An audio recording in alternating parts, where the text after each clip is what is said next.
Bateleva. Until the next time, goodbye for now.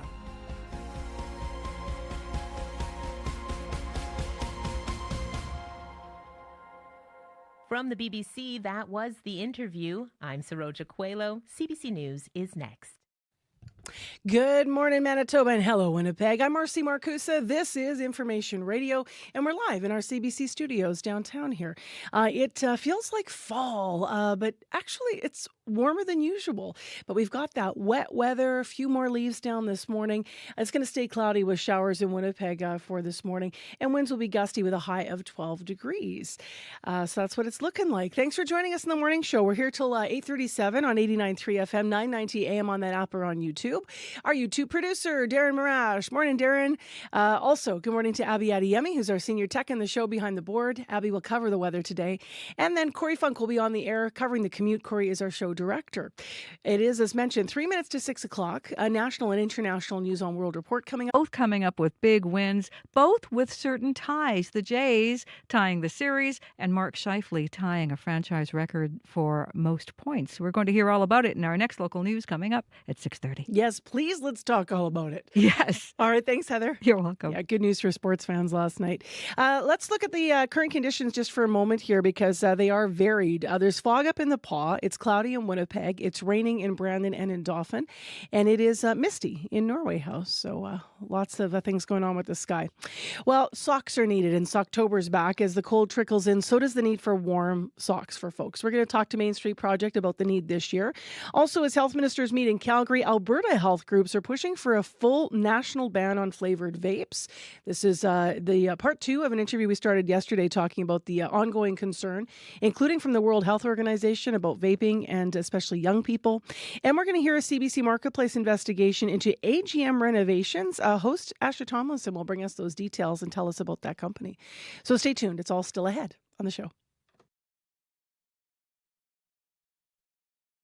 On cue. Del Griffith, American Light and Fixture, Director of Sales, Shower Curtain Ring Division. On the 25th anniversary of John Candy's death, Ryan Reynolds posted a montage honoring the late Canadian actor. The response inspired Ryan to do something bigger, to make a movie about John Candy. Ryan will be here to talk about what John Candy meant to him and to Canada. Q with Tom Power, this morning at 10:30 in Newfoundland, and on CBC Listen, or wherever you get your podcasts. This is World Report. Good morning, I'm John Northcott. While the world was watching the humanitarian crisis in Gaza, CBC's Fifth Estate went to the occupied West Bank to investigate settler violence, and now Canadian charities are supporting Israeli settlements that Canada says are illegal under international law and a barrier to peace. Yorana Remiliotis has more. Carter and Fatima Nawaja lie on hospital beds, bandaged and bruised. They say they were sleeping outside on their farm in the Palestinian village of Susia to get some respite from the August heat when Israeli settlers attacked them. Settlers were surrounding me from the moment I woke up, he says, and they were hitting me with stones. Then they started hitting me with sticks. I couldn't defend myself. I couldn't hit back, she says. My arm was just hanging and I was in tremendous pain. The United Nations estimates Israeli settlers have carried out more than 2,500 attacks against Palestinian civilians in the West Bank since the October 7th Hamas attack. Canada condemns the escalating violence, as well as the expansion of Israeli settlements, which are considered illegal under international law. Details of filings sent by Canadian charities to the Canada Revenue Agency reveal millions of charitable dollars are supporting settlements and Israeli military personnel, contrary to public policy. In one case, an Israeli entity sanctioned by Canada for facilitating settler violence was soliciting Canadian donations and offering tax receipts from a Toronto-based charity. Shane Martinez is a lawyer who volunteers for the International Center of Justice for Palestinians. He's filed complaints to the CRA about charities that break the rules. I think most people would be outraged. This is many millions of dollars that could otherwise be benefiting Canadians, that could be improving our society, could be building up services that Canadians use and access, real charitable purposes. The charities we reached out to turned down or ignored our requests for interviews. The CRA also declined to speak to us, but we caught up with Finance Minister François-Philippe Champagne, who told us the rules governing charities are clear. Ioana Rumiliotis, CBC News, Toronto. The Fifth Estate's investigation funding the occupation airs tonight at 9 p.m. on CBC Television and CBC Gem, or watch it now on YouTube. Volodymyr Zelensky is expected to push Donald Trump for more U.S. weaponry when he meets with the president this afternoon in Washington. But Thursday's phone call between Trump and Russian President Vladimir Putin may undermine Zelensky's pitch. The CBC's Willie Lowry is in Washington. Willie, just what is Zelensky hoping to get out of this meeting? John, Volodymyr Zelensky has been pretty clear. He wants Tomahawks. That's an American-made missile with a range of up to 2,500 kilometers. That means Ukraine could strike deeper into Russia, hitting areas, including Moscow, that have, for the most part, been out of reach. But it's a big ask. Washington has been reluctant to provide Ukraine with that kind of offensive firepower for fear of antagonizing Russia. And for a brief moment, it seemed that President Donald Trump was toying with the idea. A call with Russian President Vladimir Putin on Thursday may have changed that. I did actually say, would you mind if I gave a couple of thousand Tomahawks to your opposition? I did say that to him. I said it just that way. He didn't like the idea. And Willie, Trump and Putin are looking at meeting again soon in Hungary. That's right. President Trump said it could happen within the next 2 weeks. He's already dispatched Secretary of State Marco Rubio to meet with Russia's Foreign Minister Sergei Lavrov. That meeting is expected to take place sometime next week. Now, Trump and Putin met in August in Alaska, a meeting that was full of pleasantries but yielded few results. This latest diplomatic blitz comes after Trump helped deliver a hostage and ceasefire deal to end the Israel-Hamas war. Zelensky hopes the U.S. can build off that success. In a post on social media, he said, quote, "We expect that the momentum of curbing terror and war that succeeded in the Middle East will help to end Russia's war against Ukraine. Russia currently controls roughly a fifth of Ukraine's territory. The fate of that area very much at stake." CBC's Willie Lowry in Washington. Thanks, Willie. My pleasure. Here at home, Edmonton police say they have found the body of a missing 14-year-old boy. Samuel Bird disappeared in early June, and for those who spent months searching, the discovery of his body is a hard blow. Sam Sampson has more. It's still raw for me. I'm glad he's home. It's bloody painful. It's what it is. News that Samuel Bird's remains have been found hit Alden Boyces hard. The volunteer spent months working with grassroots efforts to find the 14-year-old. My wife and I, we've been boots on the ground doing what we can, going through mud, going through water, going to the bush. It was bittersweet. Volunteers came from across Alberta and other provinces to search for the teenager. On Thursday, Bird's mother thanked those volunteers in a Facebook post, saying without them, the family would not have been able to keep looking. 5 months of just praying every single day. Volunteer Tiara Williams took her own boat on the North Saskatchewan River this summer to look for Bird. So grateful that he can be laid to rest, but it also comes with such sorrow because it's a little boy and it shouldn't have happened. Last week, search and rescue teams combed through an area of bush and farmland about 160 kilometers west of Edmonton. Edmonton homicide investigators believed someone took Bird's body from the city, drove the main highway west, and hid Bird's body not far from road or trail access. On Wednesday, police arrested 38-year-old Brian Farrell. The next day, investigators found Bird's remains. Farrell is charged with second-degree murder and interfering with the body in relation to Bird's death. He's facing other charges, too, including committing arson on one of the properties police searched in relation to Bird's death and uttering threats related to Bird's mother. Sam Sampson, CBC News, Edmonton. Preparations are underway for Ottawa's first Inuit women's shelter, the 30-bed transitional housing facility expected to open in the city's south end within the next 2 years. Anshul Sharma has more. In a sleepy residential neighborhood, Inuit throat singers perform their art, elders offer blessings, and a kulik, or an Inuit oil lamp, is lit. It's a ground cleansing ceremony at the future home for Inuit women and children fleeing violence in Canada's capital. Throughout the celebrations, community members share their hopes. Leonie Kunuk has been living in Ottawa for the past 30 years and is familiar with the city's shelter system. She says she's been waiting for a shelter that will meet her needs. I'm very happy that this has finally come to fruition. Stephanie Mickey Adams co-chairs the Ottawa Aboriginal Coalition, which spearheaded the project 2 years ago. She says this will be the first shelter of its kind south of Inuit Nungat. offering programs rooted in Inuit values and language. We want to ensure that when Inuit women come to this shelter, that they're surrounded by the beauty of our culture. Joan Riggs also works with the coalition and says while other Indigenous shelters exist, demand far exceeds capacity. They're turning away 300 Indigenous women a year, and at least 30% are Inuit. Riggs says it's about time Inuit in Ottawa get their needs met, especially as the city is known to have the largest Inuit population outside of Nunavut. The $6.4 million project is being funded through the Federal Indigenous Shelter and Transitional Housing Initiative. Construction will begin later this fall, with plans to open the shelter in early 2027. Anshul Sharma, CBC News, Ottawa. And finally, a story about a gold rush that is not panning out for consumers. With gold prices surging to more than $4,300 an ounce, some Canadian jewelers are being forced to raise their prices. Jenna Benchitrit reports.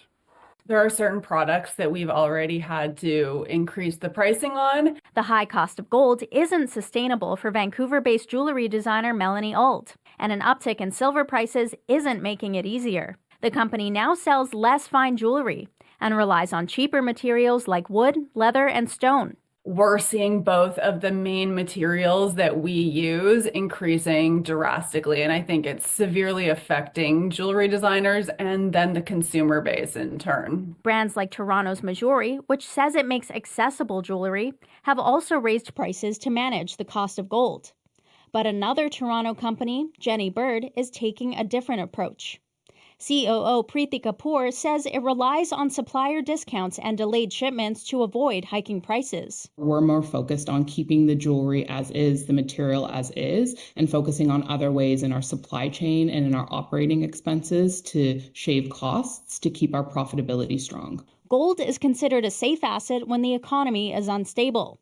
The surge began when investors, spooked by a shaky U.S. dollar, rushed to buy the precious metal. But as analyst John Ng points out, there's only so much of it to go around. There's not that much gold mining going on.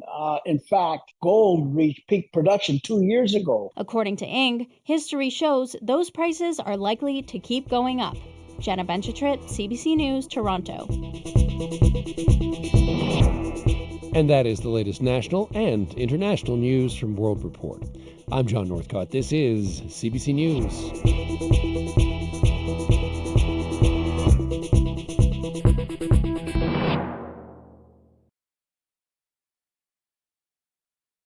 Good morning, everyone. Welcome to your Friday morning show here on CBC. 89.3 FM, 990 AM on that app and on YouTube. I'm Marcy Marcusa with our team here on Portage Ave at our studios.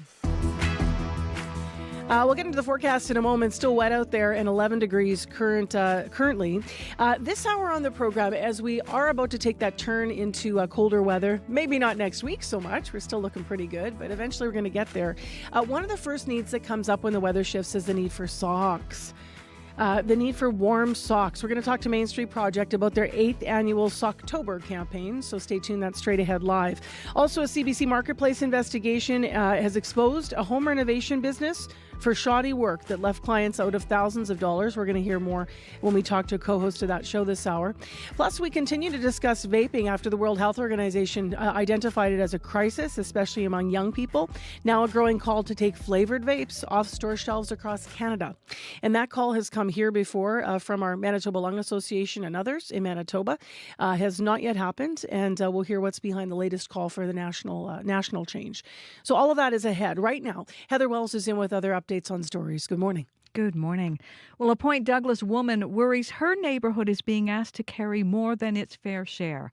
Karen Strew spoke at a legislative committee hearing on changes to the law that allows people under the influence of drugs or alcohol to be held against their will. The province proposes locating a new 72-hour protective care center at 190 Disraeli. Strew opposes that. She says that area already shoulders a disproportionate share of Winnipeg's social burdens. And a Winnipeg man who almost died of sepsis wants Manitoba to make changes to improve treatment for the severe infection. We're going to hear his story in our next local news coming up at 6:30. All right, thanks, Heather. Thank you. Heather Wells with the latest headlines this morning. Let's turn our attention now to the forecast. Good morning, Abby. Good morning, Marcy. How are you doing today? I'm good. I was thinking about you because this week was a big week. I think even last night for Northern Lights potentially in parts of Canada, but we didn't have the sky for it. No, the sky was not on our side for the view yesterday, but overnight, a lot of folks in other parts of the country that had clear skies enjoyed the beautiful display last night. For today, still talking about the skies, we do have foggy conditions in the PA and surrounding communities. We have foggy conditions there, and there's this fog advisory just still in place for that part of the community. It's going to drop visibility for folks around the PA this morning, so take it slow if you are on the road. That should improve as you get into the morning.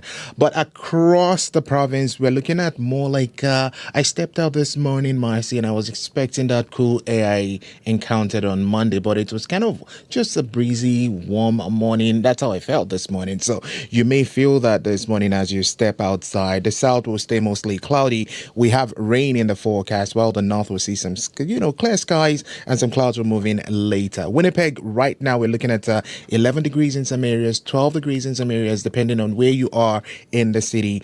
Expecting rain this morning, and that should ease later in the day. We'll see some light winds from the south, turning westerly in the afternoon, and we warm up to 12 degrees. And most of the regions in the south will be warming up to 12 degrees today. Up north, we're going to be seeing highs near 8 degrees. So temperatures now is just 11. We're going to get to 12, and that's all for today. Okay, not going to move much. Thanks, Abby. Thank you. Corey Funk is back in with the commute. Yes, very quiet commute overall. Haven't heard of any major issues yet. But if you see anything going on, so you can give me a call if you're walking, biking, driving. Would love to hear from you. That number, 204-788-3093.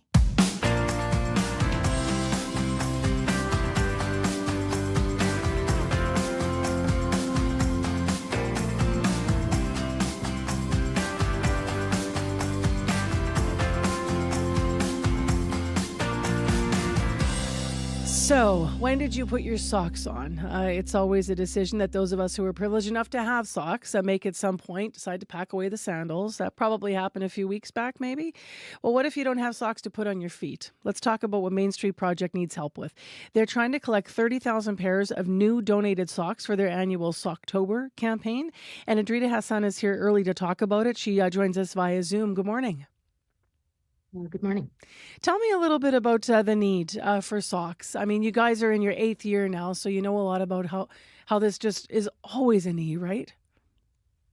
Yes, and especially in the winter, because the people we serve, people experiencing homelessness, they are special. They're exposed to the elements all the time. They're outdoors. They're walking around, moving from place to place, looking for a safe shelter. So their feet are especially vulnerable to lots of illnesses in cold, wet weather, especially if they don't have proper footwear. And because of their lifestyle and the exposure to the elements, the socks that they do have also experience wear and tear a lot more faster than an average person's socks. We go through a lot of socks across our programs all year. You also yourself have been in the outreach van, like when you're actually out there delivering socks to people. What's that like? When people come up to the van, they would ask for food, and considering all the things that they ask for, socks is pretty high up on the list, and it would be one of the first things that they seek. And when your body is uncomfortable, it's hard to access other services and think about how you're gonna figure out a plan, how you're gonna move forward from that position. So giving people a fresh pair of socks, even if it's a small thing, it builds trust. It makes people feel seen, and it establishes a relationship with the staff that is essentially a gateway for accessing more services. I mentioned, Adrita, 30,000 pairs of socks. Is that the goal, what you're looking for? Yes, this will keep us well stocked for the winter and also throughout the year. And what did you guys collect last year, just out of curiosity? Is that always the number that you go for? Last year, we also went for 30,000, but the year before, we actually collected over 50,000. We were overwhelmed by the community support, and every year, a lot of community partners come forward to help us with Socktober. If someone's listening and they want to help, what should they know about what you need? These are new socks, first of all, right? Yes. And we only serve adults, so we would want adult size socks. And any color, any branding any socks we receive within these parameters are greatly appreciated. Should we be looking for cotton or wool, or just the best quality that'll be long lasting? Do you have any suggestions about that? Considering that winter is so close, I would say that we're looking for warmer socks if it's possible, but regular socks are also appreciated because then we can use them in the summertime. Well, you're talking about foot issues that get caused by things. Obviously, if you've got a hole in your socks or they're wet, there's all kinds of things that can happen. How challenging is that for people? When you see, can you tell when you see people, if they're, I don't know, either limping or, because your clients. So you might see people that are really affected. What's it like seeing their foot issues?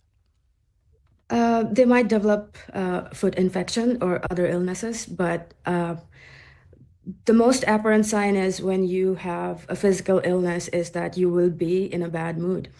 And for the people we serve, accessing healthcare is not as straightforward and easy as the average person living in Winnipeg. They face a lot of barriers to even going to the emergency room, like transportation, and waiting long hours at the emergency might mean that they have to leave their belongings unattended somewhere, and that exposes them to the risk of theft.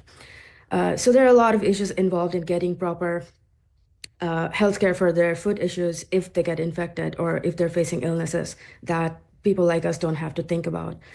So I would say that yes, ensuring that everybody has a fresh, clean pair of socks and their feet are in good health is very important, especially in the winter. It's important context for people. What's your website, Adrita? Because I know that people can visit for more information.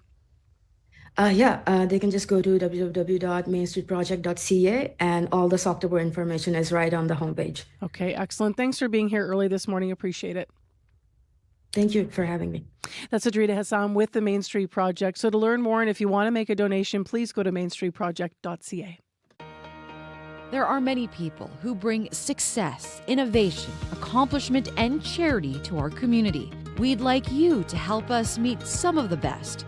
CBC Future 40 will honor 10 Manitobans under 40 making a difference. Help us discover the inspiring people in our province by nominating a shining star in your community today. For details, visit cbc.ca/future40mb. 6:20 is the time right now. It's cloudy. It's 11 degrees in Winnipeg. And locally based singer-songwriter Arnold J., originally from Ghana, has been turning heads with his blend of rock, jazz, and world influences. We played a bit of him on the air before. This is from his latest work, though. This one is called Ballad of the Multitude. Gentlemen, can we start a conversation?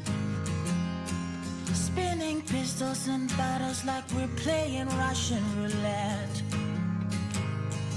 My mouth tastes bitter from drunk nights in the mornings. Take me down, take me walking your hallway to forget.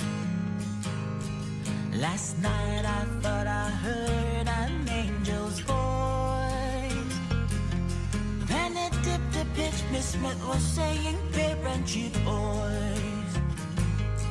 I pretended to read a book for motivation, but with the pen I was tracing maps to treasures I can possess. But destiny keeps thrusting for the tide we ride, and this is how the story goes. We're making history. So come on from the west side to the east. Come on from the pauper to the priest. Simone Picasso, the painters half alive. And when we hang on walls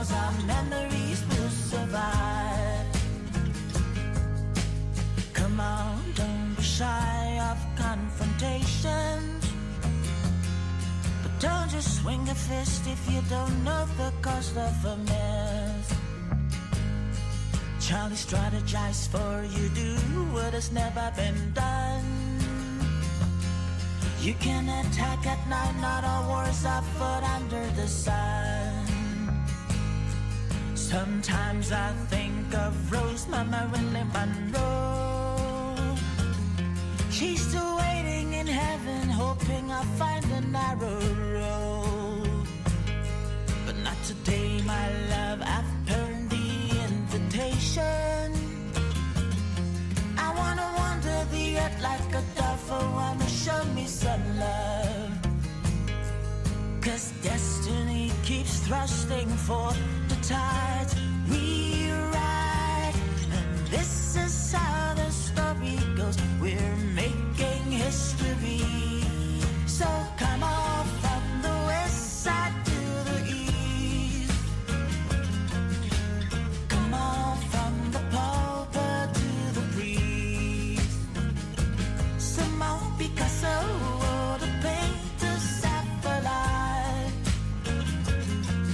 When we hang on walls, our memories will survive. Local artist Arnold J. and Ballad of the Multitude. That warble in the voice sounds a lot like Buffy St. Marie to me. It's interesting, eh? It is 6:23 a.m. on 89.3 FM, 990 a.m. on the app and YouTube. I'm Marcy Marcusa. This is CBC. Well, today we have another interview about vaping. And as you may have heard on our show yesterday, a World Health Organization report came out last week. It called this a new public health crisis in the making as teenagers and even kids continue to vape. Earlier this year in Manitoba, we joined other provinces and increased the tax on vaping products as a way to discourage their use. And the Manitoba Lung Association wants to see our province ban flavored vape cartridges. Youth advocates in Alberta are also calling for a full ban on flavored vapes, but all across Canada, they say candy-like flavors like grape and cherry get kids hooked on nicotine. Man, we've been talking about this for a long time. Ottawa promised action in 2021. That still hasn't happened. Health groups, as I mentioned, are now pressing ministers that are meeting in Calgary to finally act. So let's talk about this. Michael Shaiton's with us, senior scientist at the Centre for Addiction and Mental Health and associate professor at the University of Toronto as well, and joins us via Zoom. Good morning. Good morning. So what groups are lining up now pushing for this full ban on flavored vapes? Well, certainly many groups have been calling for this national ban for many years. I think the current call is by a group of students in Alberta who are looking for the federal government to take action. Why is that significant in your view, a group of students? So certainly that the call for action on flavors, both for many years for cigarette products as well, has been led by youth and students. So we see that most youth who use vaping products do use fruit or candy flavored, and certainly that's the way they start. And it's one of the main reasons that, the main regulations that we can put into place that would effectively reduce that initiation into vaping and help people quit. What are the numbers? How common is vaping among students today? So about 14% of youth 15 to 19 in our most recent data say that they are current vapors. That is a tremendous increase from about 10 years ago, but we've also seen rates stabilize. What we have seen more is an increase in daily use and greater levels of dependence as youth who are using have been doing so for a longer period of time and becoming more addicted to them. And do they shift off of the flavored vapes into actual cigarettes, or are they already smoking nicotine and then they go to the flavors? Do we know that? Well, for most youth, we do see some switching for cigarettes, but the real problem for it is that that most of the youth who are using vaping products are in fact not cigarette smokers at all. So these are nicotine naive, and that e-cigarettes are less harmful than cigarettes. But for people who aren't using cigarettes, they do have harm associated with them, sort of respiratory effects and cardiovascular effects in particular. And that harm in and of itself is a concern for people who aren't trying to quit smoking. So, what happened with what I mentioned? Ottawa saying that it would act back in 2021. Here we are 4 years later. Why hasn't anything happened yet? Well, I think it's a tricky issue. Anything that makes vaping less appealing to kids also can make it less appealing to people who are trying to use vaping products to quit smoking. And the federal government is trying to balance that. Our data, though, suggests that flavor regulations in particular have been effective at preventing youth from starting, but also preventing them from switching to cigarette products, and which is the real concern that we don't want any regulation to start increasing the levels of cigarettes, which are where the real source of health burden is. So, the health ministers' meeting, what kind of change do you hope might come out of that? Well, I think first of all, the federal regulations are needed to fix the kind of patchwork of existing regulations across the country. Many provinces already have relatively strong flavor vaping regulations, and these are needed at a national level in terms to help those provinces, with enforcement, with making it easier to control sort of illegal vapes, and to fix the issues in provinces that haven't yet implemented any flavor regulations. Thanks for your time on this, Michael. Appreciate it. Okay, thank you very much. So live on CBC via Zoom with us this morning, that is Michael Shaitan. He's a senior scientist at the Centre for Addiction and Mental Health and an associate professor at the University of Toronto. If you want to weigh in on vaping, you know what I'm going to say. Call our listener line 788-30.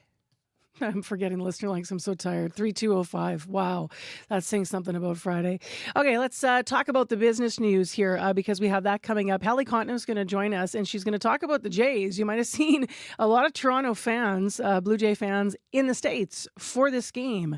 So we're going to talk a little bit about that, the economic impact. Also, even though the Hudson Bay is no more, the blankets are going to make a comeback. You might remember there was a deal made for some of the royalties around that. So we're going to hear more about that. And also, of course, those blankets with their problematic history. And it seems there is no limit to the industries that AI is set to change. But now plumbers are using AI as well. And Hallie's going to talk a little bit more about that angle of things. In the province right now, we have kind of a mixed bag of what's going on. It is warm, but rainy. So light rain falling in Brandon this hour, also up in Dauphin. Foggy in the Island Lake region, and then it is clear in Lynn Lake. Here in Winnipeg, we're kind of misty and cloudy. And right now, we're right around 11 degrees, but we'll update that after your CBC Winnipeg News. This is CBC News. Good morning. I'm Heather Wells in Winnipeg at 6:30. We're going to see showers this morning. Maybe grab your umbrella as you get set to head out. Windy as well. South 30, gusting to 50, and then it backs off a little bit this afternoon. Still very warm for this time of year. A high this afternoon of 12. The father of a man whose son died from fentanyl poisoning has reservations about the provincial government's extended detox plan. Joseph Faure spoke last night at a committee meeting on changes to the Protective Detention and Care of Intoxicated Persons Act. The province wants to extend the time people can be held to 72 hours. Faure says without more investment in long-term treatment, that plan will fail. I feel sorry for the individual that gets picked up on this 72-hour detainment and then left out sick, hungry, still in a state of psychosis. Now, have we made things worse or have we made things better? Winnipeg Police Chief Gene Bowers wrote a letter in support of Bill 48, saying the current law only applies to alcohol. He says police need a safe place other than a hospital to take people under the effects of drugs. A Manitoba advocate for people in conflict with the law is not happy with the Prime Minister's plan to make it harder to get bail. Mark Carney says people charged with major crimes should have to prove they deserve bail. Carney also wants harsher sentences for violent and repeat offenders.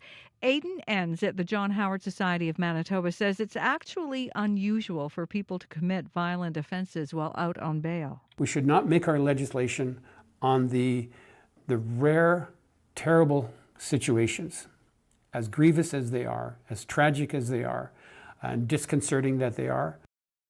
Enns worries the proposed changes will disproportionately impact marginalized groups and lead to more people in custody. A Winnipeg man who almost died of sepsis wants Manitoba to make changes to improve treatment for the severe infection. Mac Horsburgh went into a coma after a finger infection turned septic 9 years ago. He'd like to see this province adopt Nova Scotia's practice. There, nurses and paramedics can prescribe antibiotics to speed up care instead of relying heavily on doctors. Horsburgh nearly died and hopes others don't have to go through that. I was ecstatic to be alive, but at the same time, I was enraged that a simple infection in my finger could create this kind of trauma for me and my family.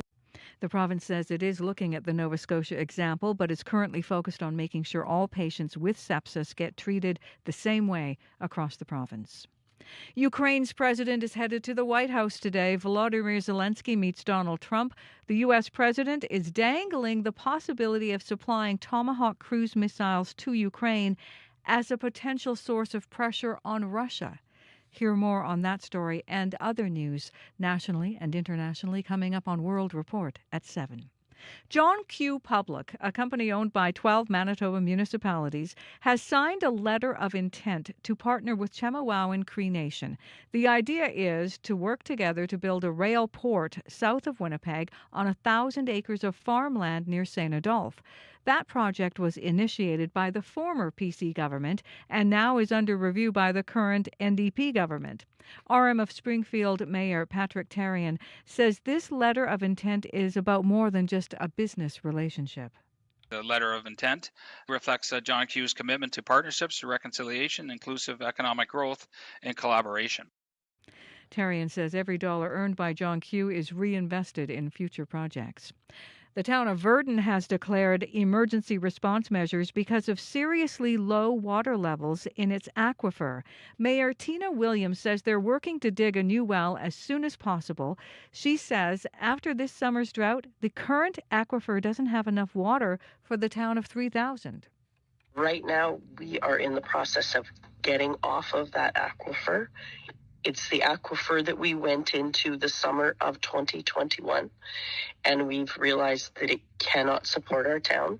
Williams says drilling rigs are expected to get to work this week. Meanwhile, people in Virden are being asked to conserve water. All tied up. Guerrero with a fly ball to right. He's hit it well. It is gone. Just enough to get it out of here. His fifth home run of the postseason, and it is 6-2.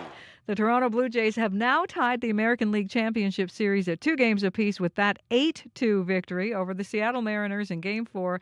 Game 5 goes today again in Seattle. The Winnipeg Jets were also playing away from home and also coming up with a win. Shifley with a drive, and he scores! Mark Shifley has a point in all 4 games. Mark Shifley on TSN as the Winnipeg Jets beat the Flyers in Philadelphia 5-2. Shifley would go on to score once more, taking his franchise points to 812 and tying Blake Wheeler for the most points in the franchise. Shifley says he is humbled. Not long ago, I was, just starting in the league, so it's obviously very humbling, and just want to keep getting better. Connor Hellebuck getting better too, making 15 saves. The Jets return home tomorrow to host the Nashville Predators. You can find the latest news updated throughout the day at cbc.ca/Manitoba. All right, thanks, Heather. Thank you. We're going to stay talking about the Jets game in the business news. You're going to hear why in a moment. But first, we better get into our regional forecast. Here's Abby Adiyami. Good morning once again. We're spotting that fog now in the Brandon area, but we have fog advisory around the Par and not really much into Flin Flon because we're seeing clear skies in Flin Flon this morning. For the rest of the province, the south will see more like a cloudy and rain on the way in for most of the regions. Up north, it's going to stay bright and crisp. Winnipeg right now, we're looking at 11 degrees. We saw misty conditions around the city areas a few minutes ago. Now it's outside the city, so if you're on the perimeter heading into the city, you might be encountering some fog. Showers expected this morning into the afternoon. The winds will turn westerly, and then we'll see temperatures warm up to about 12 degrees for Winnipeg today. The Pembina Valley region, region, we're looking at 9 degrees there. Morning rain also on the way. It's going to stay mostly cloudy for most of the day. We'll see the wind shift from the south to the west, and similar to Winnipeg, they just warm up near 12 degrees in some areas in the Pembina Valley region. For the Brandon region, we're looking at 8 degrees now. Light rain falling there. That should taper off, but you're going to get rain on and off today. Winds would shift from the northwest to the west, and temperatures gets close to 11 degrees today. Your high will be around 11. Through the Parkland region, we're talking about Dauphin, Russell, all the way down to Roblin. We're looking at 8 degrees right now. Light rain falling there also. Highs will be reaching 11 degrees today. For Gimli, you're also stuck at 11 degrees right now. You're just going to move up to 12 later. Morning showers also expected in that part of the province. The Pa, Flin Flon, Thompson, Churchill, we're looking at -1 in Flin Flon right now, and we have foggy conditions there. There's a fog advisory for that part of the province. The fog should clear this morning, and we're seeing 1 degree in Flin Flon with clear skies. Highs would reach 8 degrees. For Thompson, -3 right now. We're spotting fog patches there. That should clear this morning, and then you see some sunny conditions, and clouds will roll in by midday. There's a late afternoon rain in the forecast for Thompson today. Your high will be near 6 degrees. Further north in Churchill and the York region, we're looking at 2 degrees, mostly clear there. Clouds will increase later, and then we'll see highs around 9 degrees. The rain would get to you about the overnight period, and then we'll see temperatures drop to 4 degrees. So Marcy, mostly the southern part of the province will be seeing rain today, and temperatures will just move close to 12 degrees for most of the regions. Winnipeg right now, we're at 11, on the way to 12. All right, thanks, Abby. Thank you. Corey Funk, quiet so far? Very quiet so far. Haven't heard of any major issues yet out there. But if you're walking, you're biking, you're driving, you see something, you can give me a call on the CBC commuter line. That number, 204-788-3093. Well, you know who was driving yesterday? Driving in runs, the Blue Jays. I stayed up late to watch this, so I'm probably a little punchy right now. But I'm talking about it because Hallie Cottenham is here with our business news. Good morning.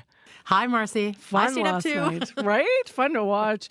I couldn't help but notice, and they were actually talking about it during the broadcast, there were a lot of Jays fans in Seattle in the T-Mobile Park last night. Right? I mean, practically every shot, except perhaps the one right behind home plate. Several thousand Jays fan there, according to the color commentary I heard. And at times, it was audible, like when Vladdy homered, as you just heard in Heather's newscast, or when Scherzer refused to leave the mound and went on to strike out a batter. A fan posted this snippet of audio on Reddit. Guys, it has never been easy. This is the 49th year of the franchise. It's just their 6th postseason trip. It wouldn't have quite felt right for them to just... Can you hear that, Marcy? Yeah, they're cheering Let's Go Blue Yes. Jays, and they're not at home. So you know that many Canadians have been boycotting travel to the U.S. since the tariff war, et cetera. But in fact, Stats Canada said that Canadians made 35% fewer trips to the U.S. last month than the year before. But some passionate fans obviously making an exception for the playoffs. We're huge Blue Jays fans. There's a 14-hour road trip. We're like, yeah, we got to go make it happen, and we're so excited. Oh, my gosh. What a game. Like, the Jays, they've fulfilled all of our expectations. Could not have been a better outcome. Killed it today. Killed it. Awesome. We won. All the way from northern BC, 12 hours from Vancouver, to help the Jays win this game. Now, to be fair, some Jays fans who made the trip said they were trying to keep their spending to a minimum. #elbows up. Some choosing to drive back rather than book a hotel, others limiting their purchases to a mere hot dog. Baseball pilgrimages aside, Marcy, we have some new stats about which Canadians are pausing their trips to the U.S. and which aren't. The province boycotting the hardest is PEI, with residents cutting their vehicle trips by more than half. Manitoba is in the middle of the pack with a drop of 38.6%. Meanwhile, Ontario saw the smallest year-over-year decline in U.S. ground travel with just under 30% reduction in trips. Alberta and Saskatchewan had the second and third smallest declines. Super interesting. And also could speak to why people go to the States, like maybe they do more business or something in the Ontario border right there. In Manitoba, lots of day trippers to Grand Forks, Fargo, or for the weekend. So a lot of that is maybe people cutting on those recreational trips, I suspect. Yeah, I mean, my friends talk about their boycott, except for that concert, you know. Yeah, so people are doing there's the calculus. that too. Mm-hmm. All right, even though there's no more, let's go to another story. Even though there's no more Hudson's Bay, they're famous, or infamous at times, blankets are coming back. Yep, they're going to be for sale at Canadian Tire. It paid $30 million for the Bay's intellectual property, which includes the iconic blanket design. But here's the thing, 100% of the net profits of these blankets are going to be given to Indigenous-led initiatives that support truth and reconciliation.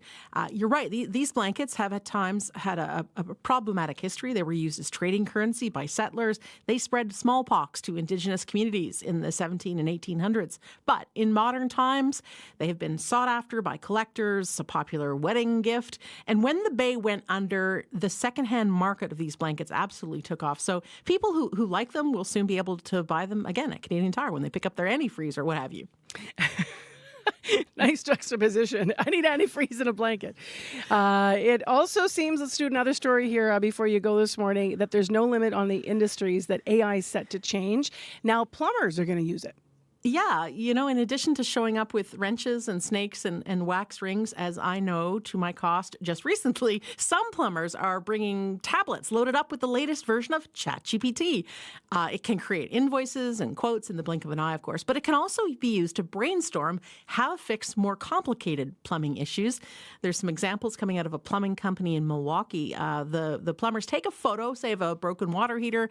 They slide that into the search field, or they write their observations in a prompt, and ChatGPT comes up with a list of recommendations on how to fix it. Apparently, even seasoned plumbers admit that this AI-generated advice can at times be useful.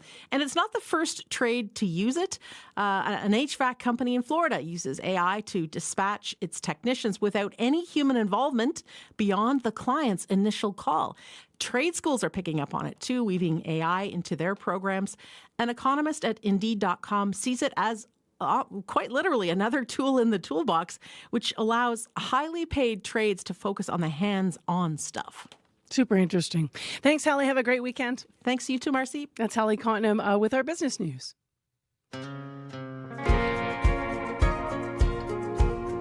Bit of music next. Here's Jade Turner on CBC.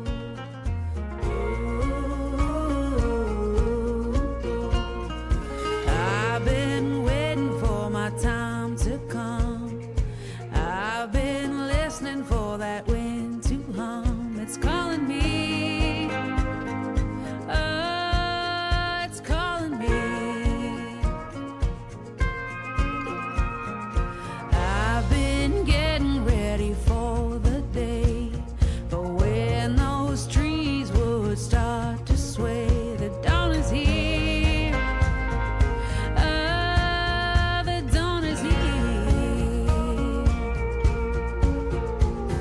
My daddy said, girl, you better answer when that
That Wind by Jade Turner on CBC 89.3 FM, 990 AM on the app and on YouTube. It's cloudy and 11 in Winnipeg, light rain in Brandon and 8, and in Thompson it's misty and -4. The Great Canadian Baking Show is back. Hello, beautiful bakers, and welcome to the tent. 10 contestants. On your marks. Get set, bake. All hoping for the sweet smell of success. I am at the stage of panic. Just gotta say a little prayer. I'm in heaven. Wow. I haven't even tasted it, and I'm happy.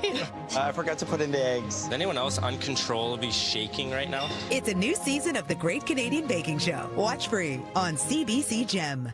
I'm Suresh Das. I've spent my career writing about the local favorites that make Canada's food scene truly unique. I bit into a chili. Woo! From vibrant street food to comforting traditional dishes. The most important ingredients in jollof rice, love. To innovative, personal twists. Butter chicken lasagna. Butter chicken lasagna. That's what made it all happen. I believe every bite tells a story. Now, I want to share those stories with you. New series Locals Welcome with Suresh Das. Watch free on CBC Gem. Well, you are about to hear a lot of federal ministers on the air. They're crisscrossing the country ahead of the budget coming out in a couple of weeks. And the federal housing minister is in Winnipeg today. We will have them on live in the next hour of the show to talk about an announcement that's coming a little bit later in the day here in Manitoba. Now, when we talk about housing, one of the things that we don't often, we hone in on it in parts of the stories, but sometimes we often talk about the builds. When you think about it, you think about the structures. But what about the infrastructure that is needed for housing builds and more affordable housing to happen across this country? That is part of the challenge, especially in a lot of rural areas and communities. So we're going to talk about that aspect of things with the federal housing minister coming up in the next hour right here of Information Radio. Also still ahead on the show this morning, it is middle of the month now, so we got Halloween knocking on the door. After 7 o'clock here on the show, we are going to go to a place in St. Vital where this year it's Pirates of the Caribbean meets spooky stuff. The Winnipeg man who's once again inviting folks to check out this super cool ghost ship that he built in his front yard. He's back for a second year. He's added a few little extras, and we thought it'd be a fun Friday story to bring you. So we'll have that coming up here after 7 o'clock on Information Radio. I'm Marcy Marcusa. Thanks for joining us. You are listening to 89.3 FM, 990 AM on the app and on YouTube. If you're watching streaming there, thanks for joining us. Also, I just want to say a special good morning on behalf of our team. Heather Wells in our news center, Abby Adeyemi, Corey Funk, and Darren Marash in our control room this morning. We want to mention as well that we have information that came out yesterday and Abby's pulled music. So still ahead this morning, we're going to try to find a moment, probably before sports, where we can play you some of the music from the Grey Cup halftime show. So they confirmed yesterday the bands that are going to be playing that halftime show. Remember, the Grey Cup's in Winnipeg this year. It's pretty much just about exactly a month away from now. And we will be playing some of those artists on the program later to give you a bit of a preview of what is coming up. Of course, the Grey Cup may or may not include the Winnipeg Blue Bombers. They are in tough, having a challenging season. We'll see what happens tonight. There is a home game here in Winnipeg tonight. And if you're going, you're certainly going to want to bring layers and umbrellas and something to sit on that's going to be dry, because we are expecting those showers in Winnipeg today to end late this evening and then clear, but not quite sure if that's going to happen in time for kickoff. So tonight's low is 5 degrees. So we'll see what's going on with the Bomber game tonight and with the weather. Well, next on the show, a Canadian still want answers after 2 CBC News investigations exposed a big-time home renovator for shoddy work and electrical violations. AGM Renovations, once backed by celebrity contractor Mike Holmes, abruptly shut down earlier this year, leaving clients out thousands of dollars and with unfinished projects. CBC Marketplace host Asha Tomlinson and her team did a deep dive traveling overseas to find the man behind it all. And she joins us now with more. Hi, Asha. Hi, Marcy. So walk us through this. This is a follow-up to your first investigation. Yeah, months ago, we first looked into how celebrity endorsements were hooking Canadians in the home reno industry. AGM Renovations was one of the companies in our story, and they had these slick ads running in heavy rotation everywhere, featuring celebrity contractor Mike Holmes. Many clients told us they hired AGM because of that endorsement, that connection, believing AGM would get the job done right. Instead, there were a world of problems. They said the work was subpar, deadlines were missed, among other things. When we brought those complaints to AGM and the CEO, Ivan Atanasov, they said look, they didn't do anything wrong and that this is just a handful of unhappy customers and not reflective of the majority. Except then things escalated pretty quickly, right?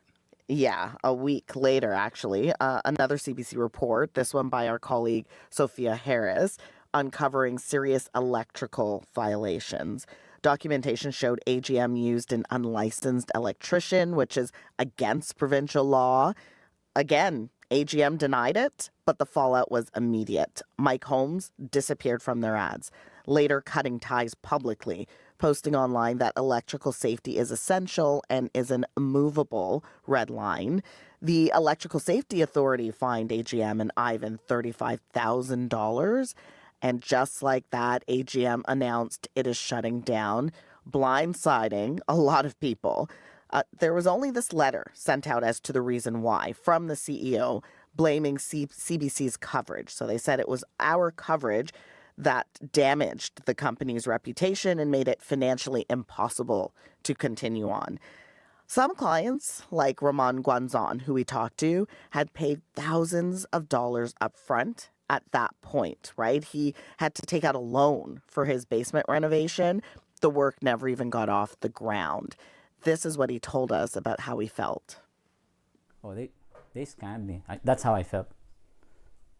If they were like they shouldn't have been getting new customers at that point when they can't even finish or follow through with their existing projects. That is a big issue. So the fallout leaving many Canadians wondering what to do next. They feel like they're in limbo and they want to know, how do they fight back? How do they get their money back even? So what's the answer to that? I mean, even if somebody's beyond this company, consumers overall, if something like this happens, what do you do if a company suddenly goes bust? There are unfortunately very few places to turn, but we did find some options people can explore. Try to deal directly with the company if you can, possibly get a refund or some kind of compromise or solution.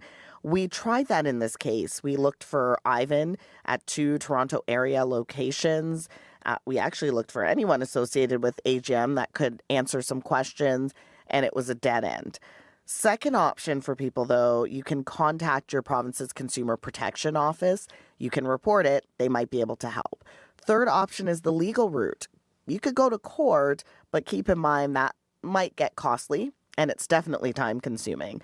Now, Ramon wanted to file a complaint with Consumer Protection Ontario. He wanted to go with option number 2. To his surprise, he was told it was beyond their scope and that his complaint would go nowhere. We took that to Ontario Premier Doug Ford to find out what's going on with that. And here's what he said.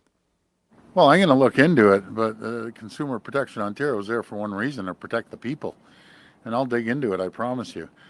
I've heard a little bit about that. We're going to hold anyone accountable, whoever's messing with the people. But I'll get more details and I'll find out, and I'll ask the minister to dig into that. But it's important to note it's still worth a try, no matter where you live, right? To find out for yourself if the Consumer Protection Office can help you. It's also worth noting at least 8 AGM clients are now suing the company in a joint lawsuit, and the Halton Police Service is investigating too. Now, we have news coming up shortly here, but I don't want to miss your last clip because you guys didn't stop. You found the CEO overseas. Yeah, we did. We connected the dots through social media, found out he was renovating a home in a small Bulgarian town. So we traveled there to find him. But full disclosure, we were told press freedom can be fragile, that sometimes there are concerns around corruption. Police sometimes ask for bribes. And as we were looking for him, we were stopped by police. We actually had a resident call the police on us. 2 officers questioned us, let us go, but then stopped us again and took down all our passport information. And it was at that point that a security consultant said, look, you could get detained or arrested if we were stopped again. We crossed the border into Romania, and Bulgarian journalist Maria Cherisheva stepped in for us and visited Ivan's home. And that's how this went. Hello, Ivan Atanasov? Hi, Ivan. My name is Maria Cheresheva. I'm a journalist. I work with CBC, the TV station. We have a few questions to ask you, if you don't mind. We have a few questions to ask you because there are many people in Canada who are out with thousands of dollars, and they feel quite betrayed. So what would you like to tell them? Because they really want to hear your response. Are you still there? So I think it's safe to say Ivan now knows we'll go the distance and stay on the case. No doubt. Lots to share as well that we didn't get to this morning. People will have to be watching tonight. Thank you very much, Asha. Thank you. Asha Tomlinson with CBC Marketplace. The full investigation, the aftermath of AGM renovations, is on tonight at 8. Here's Heather Wells with local headlines. A Manitoba couple who have been advocating for bail reform say they are encouraged by what they heard yesterday from the Prime Minister. Mark Carney wants people charged with major crimes to bear the legal onus of proving they deserve bail. Michelle and Ron Best lost their daughter in a 3-vehicle crash earlier this year. The alleged drunk driver was out on bail. And the mother says Carney's announcement is a small step in the right direction. A rail port project under provincial review has signed a partnership pledge with a Northern First Nation. We're going to hear all about that coming up in our next local news at 7:30. Thanks, Heather. Thanks. So far, so good, so early with your commute. Call us if not, 788-3093. Cloudy, 11 degrees right now. Showers beginning this morning in Winnipeg. They've been already kind of on and off. And it's going to be windy, though. Winds south 30 to 50. Today's high 12, though. We're above normal. You're going to feel that bit of warmth, which will be nice. In the next hour of information radio after 7 o'clock, an immersive ghost ship experience is sailing to a front yard near you if you live near Old St. Vital in Winnipeg. We'll take you back to a popular attraction from last year that's got some new things in store if you like the frights. As well, you hear it all the time. Man, the days go by fast. If you're one of those people that feels that way, stay tuned. We have a researcher on who says he has the answer to slowing down time. Really? He will join us. The time is 7:40 for that. And then at 10 to 8 this morning, the federal housing minister will be in Winnipeg today. It's his first visit here in that new role for Gregor Robertson. He'll talk about Ottawa's latest plan to make affordable housing more accessible for people in our province, and this has to do with infrastructure and some of what the federal government can do to help communities in our province. Build a foundation for more housing. So stay tuned. That is coming up as well in the next hour of information radio. Next on CBC, World Report. Today on The Current. Remember landlines? Just one option that some parents are looking at to keep their kids away from smartphones and social media, and they're trying to get other parents and kids to buy in on that project. That's coming up on The Current. The Current with Matt Galloway. This morning at 8:37, 9:07 in Newfoundland, and on the CBC Listen app. We're sorry. Your call cannot be completed as dialed. This is World Report. Good morning, I'm John Northcott. Ukrainian President Volodymyr Zelensky may be forced to duck after he was thrown a curveball ahead of today's meeting with Donald Trump in Washington. The U.S. president says he made, quote, great progress in a phone call yesterday with Zelensky's foe, Vladimir Putin. Zelensky is expected to make a pitch for American Tomahawk cruise missiles, but after that call with the Russian president, getting Trump to agree may be more difficult. Mike Crawley has more. Tomahawk is a vicious weapon. Donald Trump's meeting with the Ukrainian leader comes a day after the U.S. president spoke with Russia's Vladimir Putin. I did actually say, would you mind if I gave a couple of thousand Tomahawks to your opposition? I did say that to him. I said it just that way. He didn't like the idea. This is part of Trump's newest push to try to bring an end to Russia's war against Ukraine, a conflict he long said he would solve on his first day back in office. I thought this would be very quick. Who would think I did Middle East before I did this? Trump's role in brokering a ceasefire in Gaza has launched a narrative that he could replicate that success in Ukraine. But experts say the two wars have no real parallels. We are talking about very different types of conflicts. Maria Snegovaya is with the Center for Strategic and International Studies, a think tank in Washington. Trump's ability to exert pressure on Israel obviously is much, much higher than the one he's able to exert on Russia. Charles Kupchan is a professor of international affairs at Georgetown University. The U.S. is Israel's main backer, provides diplomatic support, economic support, military support, technological cooperation. None of that exists between the United States and Russia. After today's meeting with Vladimir Zelensky, Trump says he plans to meet Putin in Hungary in a couple of weeks. Mike Crawley, CBC News, Washington. The conflict in Gaza is spilling onto the soccer pitches of Britain. Fans of an Israeli team from Tel Aviv are being banned from attending a November match in Birmingham. Officials say their presence is too risky. That decision facing harsh criticism, including from the UK Prime Minister. Keir Starmer is calling for it to be reversed. Anna Cunningham has more from London. British police say this decision to ban fans of the Israeli club Maccabi Tel Aviv was taken due to public safety concerns and previous incidents, including violent clashes in Amsterdam involving local and Maccabi Tel Aviv fans. Dal Babu is a former Metropolitan Police superintendent. Police would base their decisions on the intelligence. He says, adding they should be trusted. This week saw protests at the Israel national team's World Cup qualifiers against Norway and Italy, with police using tear gas on demonstrators and pro-Palestinian crowds in both Oslo and Udine. Birmingham, the home of Aston Villa, is a city with a large Muslim population. The sentiment that people have, particularly around Gaza, is very strong, says Babu. Unusually, the British Prime Minister Keir Starmer has stepped in, saying we will not tolerate anti-Semitism on our streets. The CEO of Maccabi Tel Aviv, Jack Angelides, says he is concerned about what it signals. Of course, there are elements in all clubs that misbehave, but to paint in a broad brush the behavior of few to all is just unfair. Local MP Ayub Khan in Birmingham welcomes the decision to ban fans. Unfortunately, it's very difficult to decipher which are the fans that are not going to cause problems vis-a-vis those that will. But with the decision about soccer now entering the world of politics, there are calls for the move to be reviewed. Anna Cunningham, CBC News, London. Madagascar has a new president. Wearing a business suit instead of his military uniform, Colonel Michael Randrianarina is sworn in as president by the High Court. The commander of an elite army unit seized power earlier this week after the ousted president fled the country. Randrianarina emerged from relative obscurity to lead the rebellion. The military takeover comes after 3 weeks of anti-government protests, mainly by young people. The United Nations is condemning the move as an unconstitutional change of government.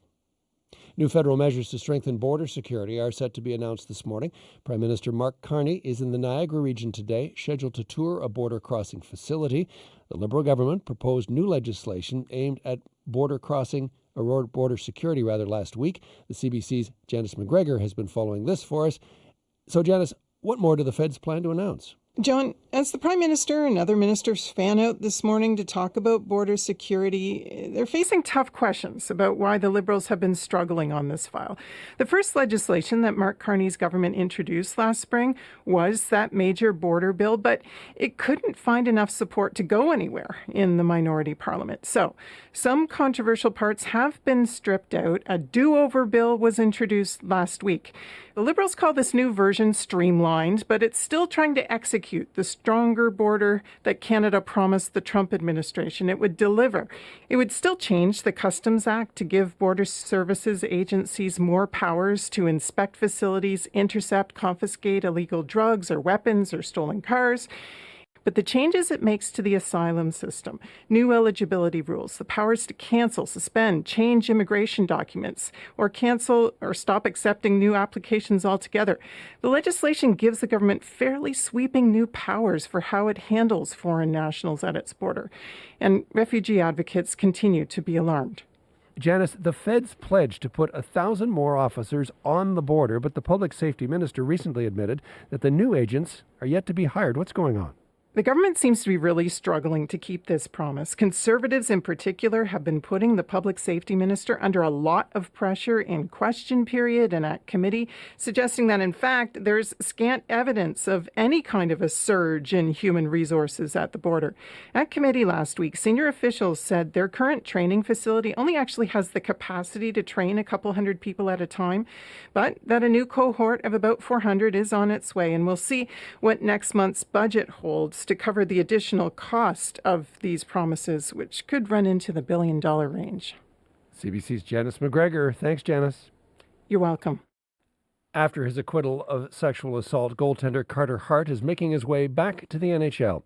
He's the first of the 5 players to play in the league after the trial involving members of the 2018 Canadian World Junior Hockey Team. As Mark Gollum reports, some say it's not surprising he decided to sign with a U.S. team. It's been a long road to get back to this point. Carter Hart speaks to the media shortly after his on-ice workout with the Golden Knights. It was announced he would be joining the Las Vegas franchise. This comes after he and 4 other members of Canada's 2018 World Junior team were found not guilty in a sexual assault trial earlier this year. I've learned a lot.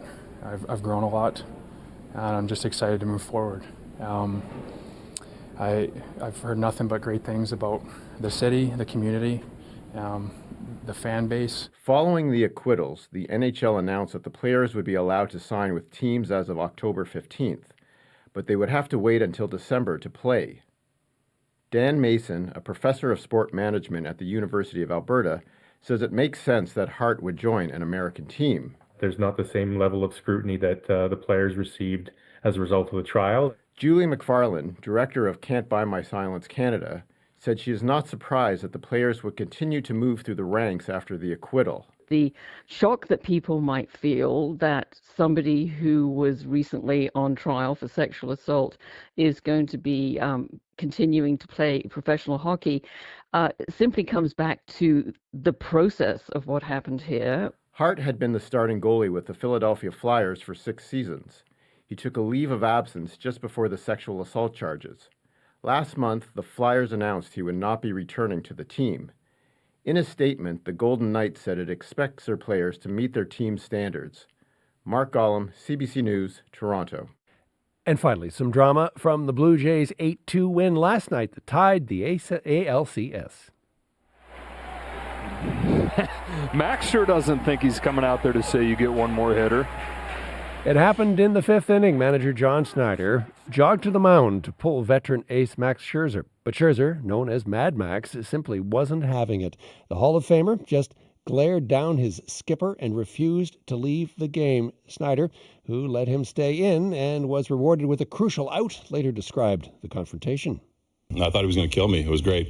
He locked eyes with me, both colors as I walked out.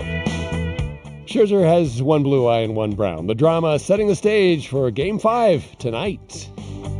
Well, I won't back down. No, I won't back down. And that's the latest national and international news from World Report. I'm John Northcott. This is CBC News. No, I stand my ground. Won't be turned around. And I'll keep this world from It was such a fun moment on the mound.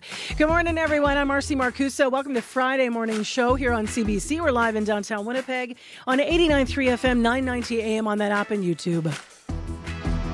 Where you might be watching, I'm wearing a big sweater today, cozying in, even though the weather's actually pretty good for this time of year in terms of the temperature. It feels a little warm and wet out there this morning. This hour on the program, we are going to be hearing some of the music that you might hear at the Grey Cup halftime show. That was just announced yesterday who's coming to town, so stay tuned for that.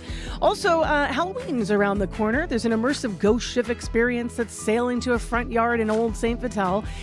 This is an annual thing that this homeowner puts up. However, he's made additions to the exhibit, so we're going to talk to him. He's going to take the camera out in the yard, I think, as well, so maybe you want to watch on YouTube. And then at 10 to 8 this morning to Serious Matters, the federal housing minister is making his first official visit to Winnipeg in that role. He's going to join us to discuss Ottawa's latest plans around housing and specifically around infrastructure needed for housing and how the feds might be able to help some communities that are in that position where they just don't have maybe the water lines to support things, or maybe they need help with the spaces and infrastructure. So often we talk about the actual building of the spaces, but what about what's needed to put those houses up and rental units up? So we will talk to Gregor Robertson. That's coming up just before 8.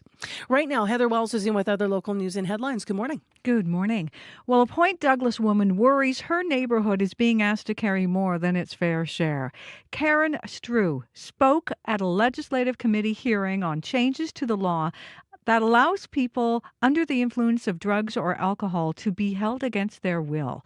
The province has proposed locating a new 72-hour protective care centre at 190 Disraeli. That's something Strew opposes. We're going to hear why coming up. And a Winnipeg man who almost died of sepsis wants Manitoba to make changes to improve treatment for the severe infection. Mac Horsburgh went into a coma after a finger infection turned septic.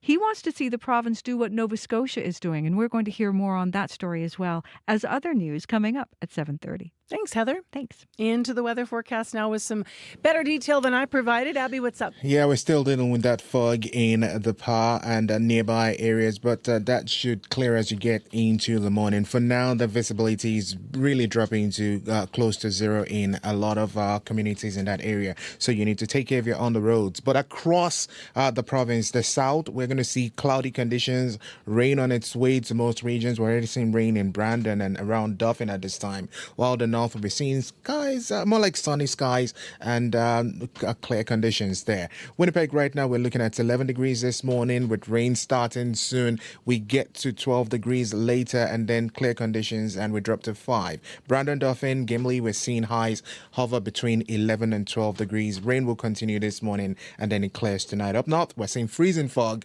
in Thompson at this time and fog advisory in the PA. Temperatures will just climb to about 9 degrees for that part of the province. So the south stays wet and more like wet conditions with cloud, and up north we're going to see clear skies. Winnipeg, we are seeing 10 degrees in some areas and 11 degrees in some areas at this time. All right, thanks, Abby. Thank you.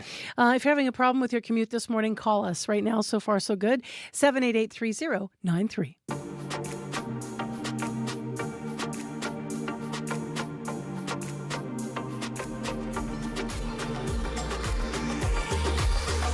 Well, I'll tell you what, wet, rainy, misty weather is pretty good for Halloween, right?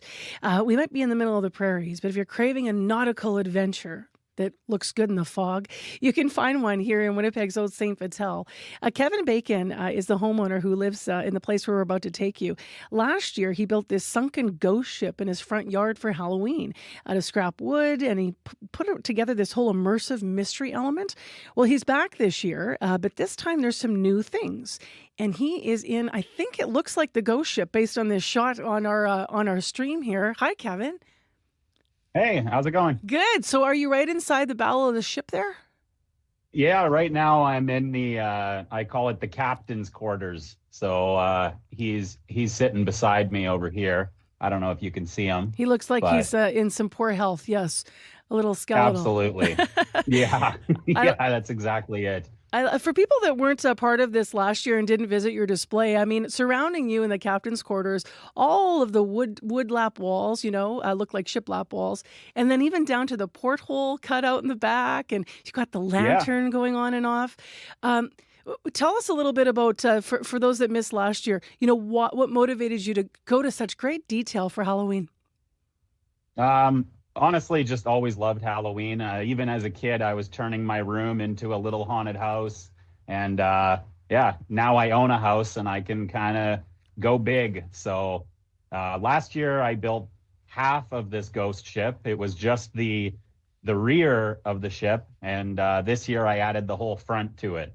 So it's twice as big as it was last year. And maybe every year I'll keep adding to it. Wow. Now you're inside, but if people are watching on our YouTube stream, you have photos of the outside. So I'm just going to get Darren to roll those again, and I'm going to get you to describe a bit. How actual big is this now, this ship that you've built? Probably about 20 feet. Yeah, I'd say the back is maybe 10 feet, and there's a little space, like a little walkway in the middle, and the front is maybe another 10 feet. It's as big as my yard will allow. So. Yeah. It's kind of broken in the middle, like you're only seeing the two pieces of it sort of sticking up out of the water. It's such a cool design you've done. Yeah, it looks like it's actually the ship is sinking in the middle into your yard. What kind of reaction were you getting, and what kind of questions as you were building it again this year and people were walking by? I had people who they recognized it from last year and they were excited to see it. And the fun part is meeting new neighbors, like people that live just down the street, they'll see it and say, it's looking great. Can't wait to check it out. And yeah, might not have met them otherwise. So that's really cool. And yeah, so far everybody just keeps saying, I can't wait to check it out. Yeah. How long did it take you to build this time around, given that it's double the size? I've been building it in pieces in my garage for months. So things that I like, smaller things, like there's a cannon, which wasn't here last year. That took a long time. But October 1st, I really started putting things in my yard. I thought, October, I think it's time. Let's start building. I kept all the pieces from last year, stored them, and then brought them back. And it was kind of a puzzle. It's not really stored in sections. It's just boards. So I was trying to put it back the same way I had it last year, which was really hard. I was looking at pictures, trying to find, Oh my gosh. I was literally zooming in, finding knots in the wood from a picture and saying, this one goes here. Wow. So maybe when I take it apart, I can do something a bit smarter. Like maybe I can keep it in sections rather than a million boards. Yeah. In a trailer. Yeah. That's not enjoyable, that puzzle part of it. What'd you build the cannon out of? It looks really realistic. It's huge. It looks very realistic. It's I just copied a YouTube video I saw, but it's one of those cardboard cement form tubes. Got it. It's cut and then it's kind of tapered, and then I covered the whole thing in. It's almost like paper mache, and then I painted it black, and then I epoxied it so that the rain, and it's been raining a lot. Like right now, that thing's getting soaked, and hopefully my cardboard and paper mache cannon doesn't just melt. But it's looking like it's holding up. It looks great. Yeah. What's the mystery this year then? I mentioned that this is an immersive thing, right? The experience. Tell us a little bit of the backstory that you're creating if people walk through. Yeah, for sure. I had people said it was like an escape room, but you're not really trying to get out. You're actually trying to get in. So this room I'm in right now is locked, and there's a mystery when you come up. I can walk out and show you the sign if you want. But can you do that? The sign explains. Yeah. Okay. I can do that now. Let's walk and the talk. Sign explains. Sure. Good idea. Kevin's moving here, so we got like live television, even though we're on the radio, because we're always streaming the show. It's coming out of the bow of the show. Sign. Listen, while you're proud of the sign. Okay, while you're walking out to show us the sign you're proud of, I'm going to ask you a question here. It'll be easy to answer. You ever sleep out in there, or do you like? I thought about it. Yeah, it is pretty cozy, right? You could probably rent that out to neighborhood kids. They go crazy sleeping in there. I was thinking that. Yeah. There. Oh, look, you've got all the rules. You made it very official this year. I love that. Yeah, that wasn't there last year, so. Okay, so people walk up. We're looking at a sign that says Ghost Ship, and then presumably it's got all the steps for what you're trying to do to get into Captain's quarters. Yeah, exactly. Love and there's a little story to it. This year it really is a story of a treasure that someone was trying to find, didn't find it, and the ship sank. So the idea is, maybe you can find the treasure yourself and figure out what happened. What ages is it appropriate for, and when can people come and check it all out? The thing I always say is anybody can come and look at it, but if you really want to solve it, you have to be able to read. So if you're old enough to read the story, then I think you're old enough to experience the whole thing. And just as a last question, I got to ask you, I mean, I know you're added sound elements and all kinds of things, so people got to go and hear all that. We don't want to wake up all your neighbors this morning. But I want to ask you as a last question, you don't do this for a living, right? Like build sets? Because by the look of that, you certainly could. Thank you very much. No, I don't. I work in the film industry, but I don't do sets or anything like that. So I actually do sound recording. Yeah. So, Yeah, this is just a side project that I love to do just for fun. Well, we can see your film roots in how you design things. It's so cool this year, Kevin. Yeah. Congrats. Thanks so much. Enjoy October. Enjoy Halloween. Absolutely. Thank you for having me on. Yeah, thanks for being on. I just love that. I love seeing him in the bow of the ship there with the light flickering away. There's something about it. Very cool. Kevin Bacon chatting with us from inside the ghost ship. If you want to check it out, the immersive sunken ghost ship experience, the address is 14 Hull Avenue in Winnipeg. 14 Hull Avenue in Winnipeg. That is Old St. Vital. It is now 7:22 a.m. It is Friday morning. It's cloudy and 10 degrees out there this morning, so not too cold for Kevin to be out there. It will be, however, wet at the Bomber game tonight, potentially. You might get a break in the showers late in the game here, but bring an umbrella. Speaking of the Bombers and speaking of the CFL, the announcement came yesterday about who's going to be playing the halftime show in Winnipeg. You know, the 112th Grey Cup is going to be hosted here in our city on November 16th. And they announced a whole bunch of different things when it comes to music. First of all, Katie St. Germain will sing the anthem. So that will be very exciting. Also, Our Lady Peace is going to be on the bill. And then a 35-year-old hitmaker, born Colson Baker, who you might know better as MGK, is Grammy-nominated multi-platinum recording artist and is going to be playing the halftime show in Winnipeg. From his latest work, here's MGK with Cliché.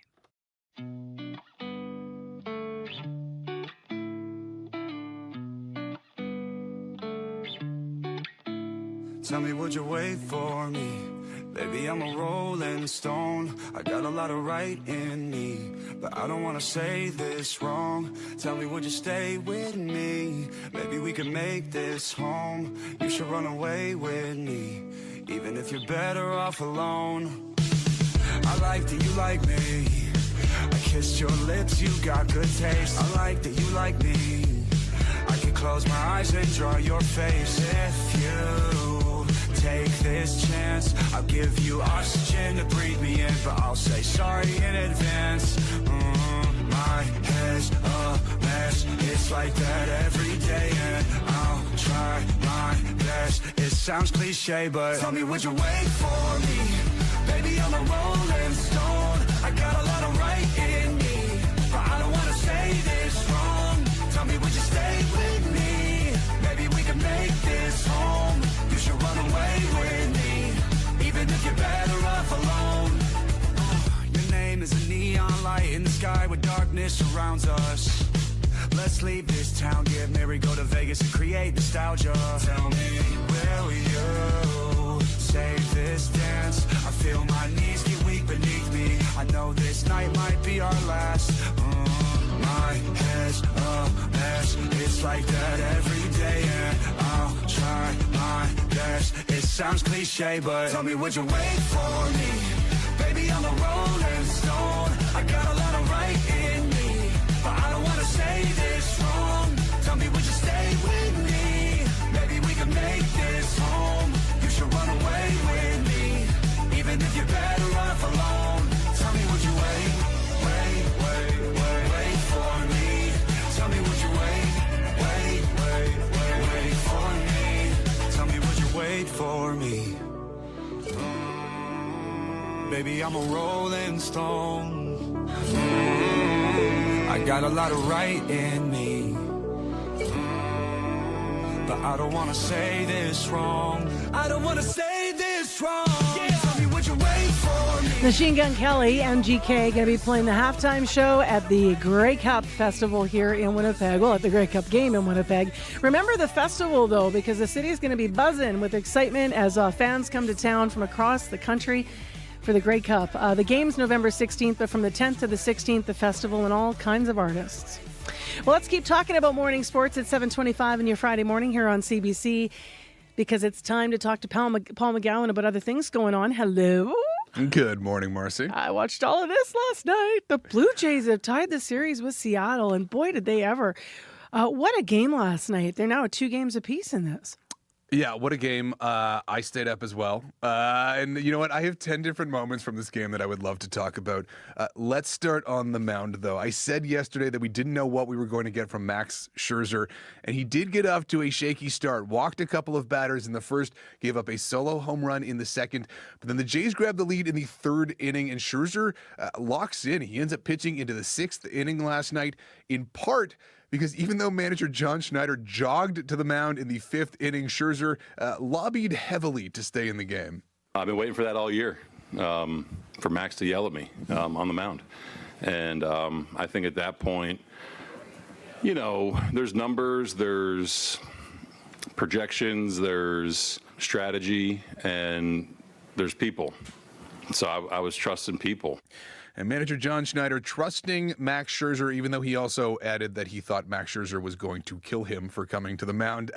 So many great moments from last night, including the Jays taking a 2-1 lead on yet another 2-run homer off the bat of number 9 hitter Andres Jimenez, an 8-2 final. And it's now a brand new series, a best of 3 with Game 5 tonight and Kevin Gausman on the mound. It's a 5:08 first pitch from Seattle. Okay, I'm not taking anything for granted, right? It's game to game here. But game to game. But wow, and for Jimenez, what a time for him to start hitting homers. Crazy. 7 home runs in the regular season, and he now has 2 in the ALCS. It just, playoff baseball defies the odds every time. And in the most critical moments. All right, let's talk hockey. We're smiling here too. Busy day in the NHL, on and off the ice, and Jets winning last night.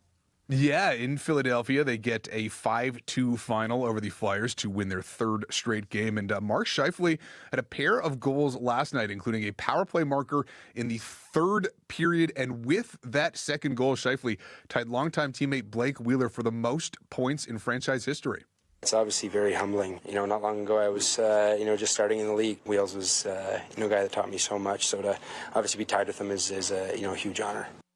Marcy, as someone who doesn't live in Winnipeg, it's still so strange to me that the records for guys like Howard and Thomas Steen belong not to this current iteration of the Jets, but to the iteration that became the Coyotes. Anyway, the current Jets back at home tomorrow against Nashville. And you mentioned off-ice news. That is that Carter Hart, one of the 5 members of that 2018 World Junior team who were tried and acquitted of sexual assault, he has signed a professional tryout with the Vegas Golden Knights.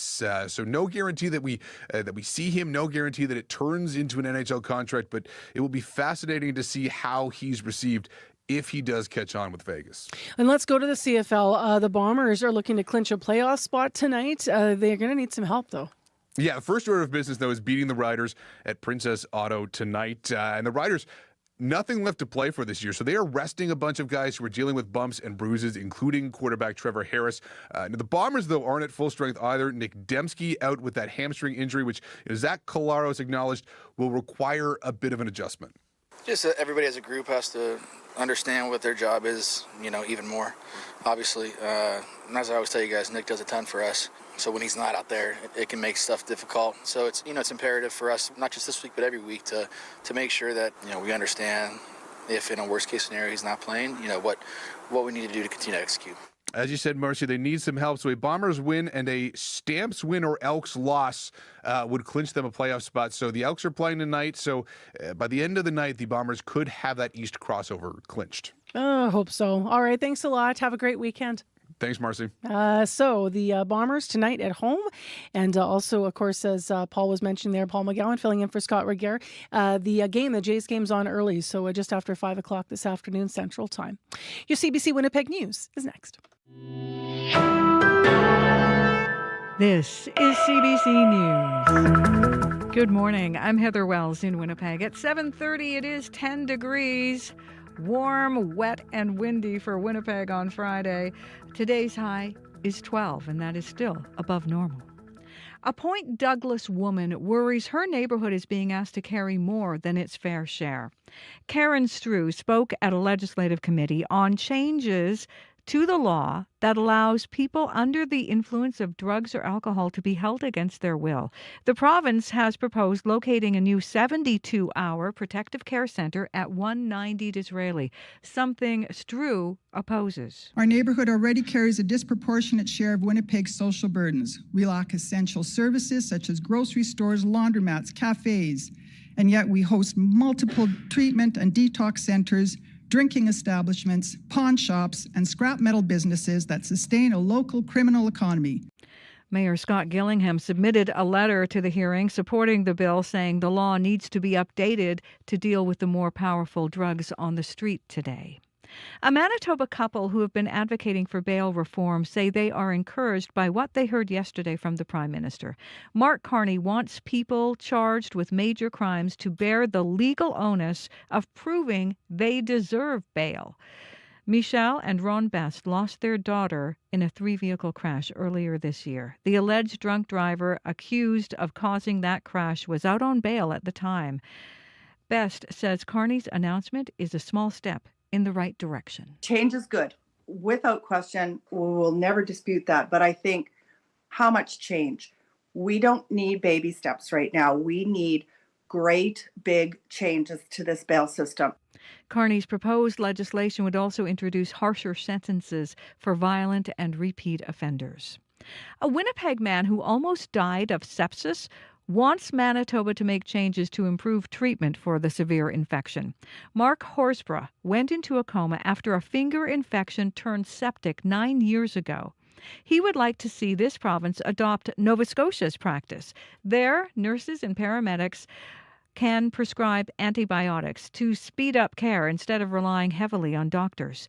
He nearly died and hopes others don't have to go through that. I was ecstatic to be alive, but at the same time, I was enraged that a simple infection in my finger could create this kind of trauma for me and my family.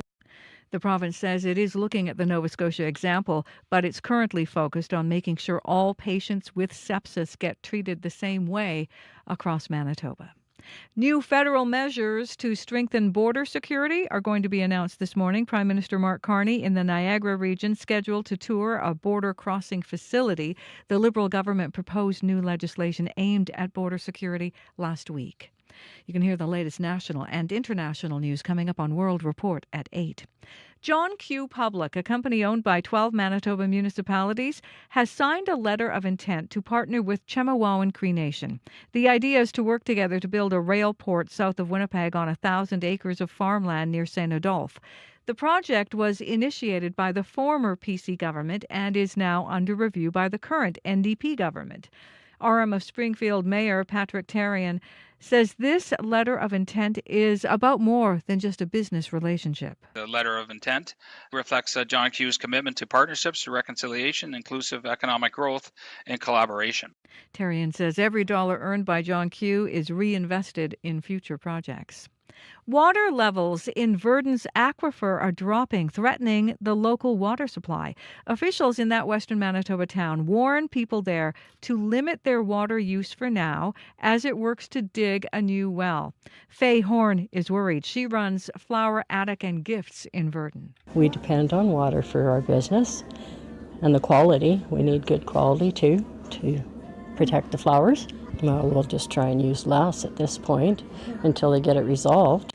Verdon's mayor says drought conditions this summer showed the aquifer doesn't have enough water for everyone.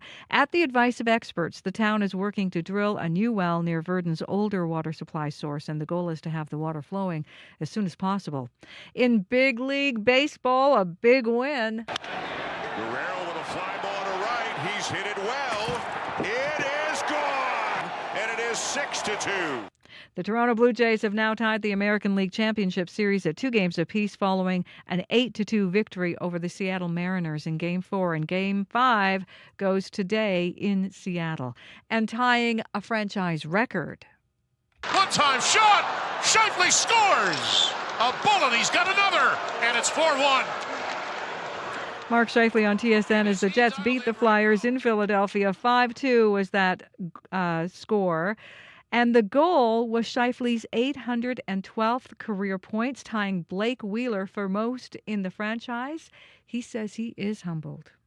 Not long ago, I was, just starting in the league. So, it's obviously very humbling and, just want to keep getting better. Connor Hellebuck made 15 saves. The Jets return home to host the Nashville Predators tomorrow.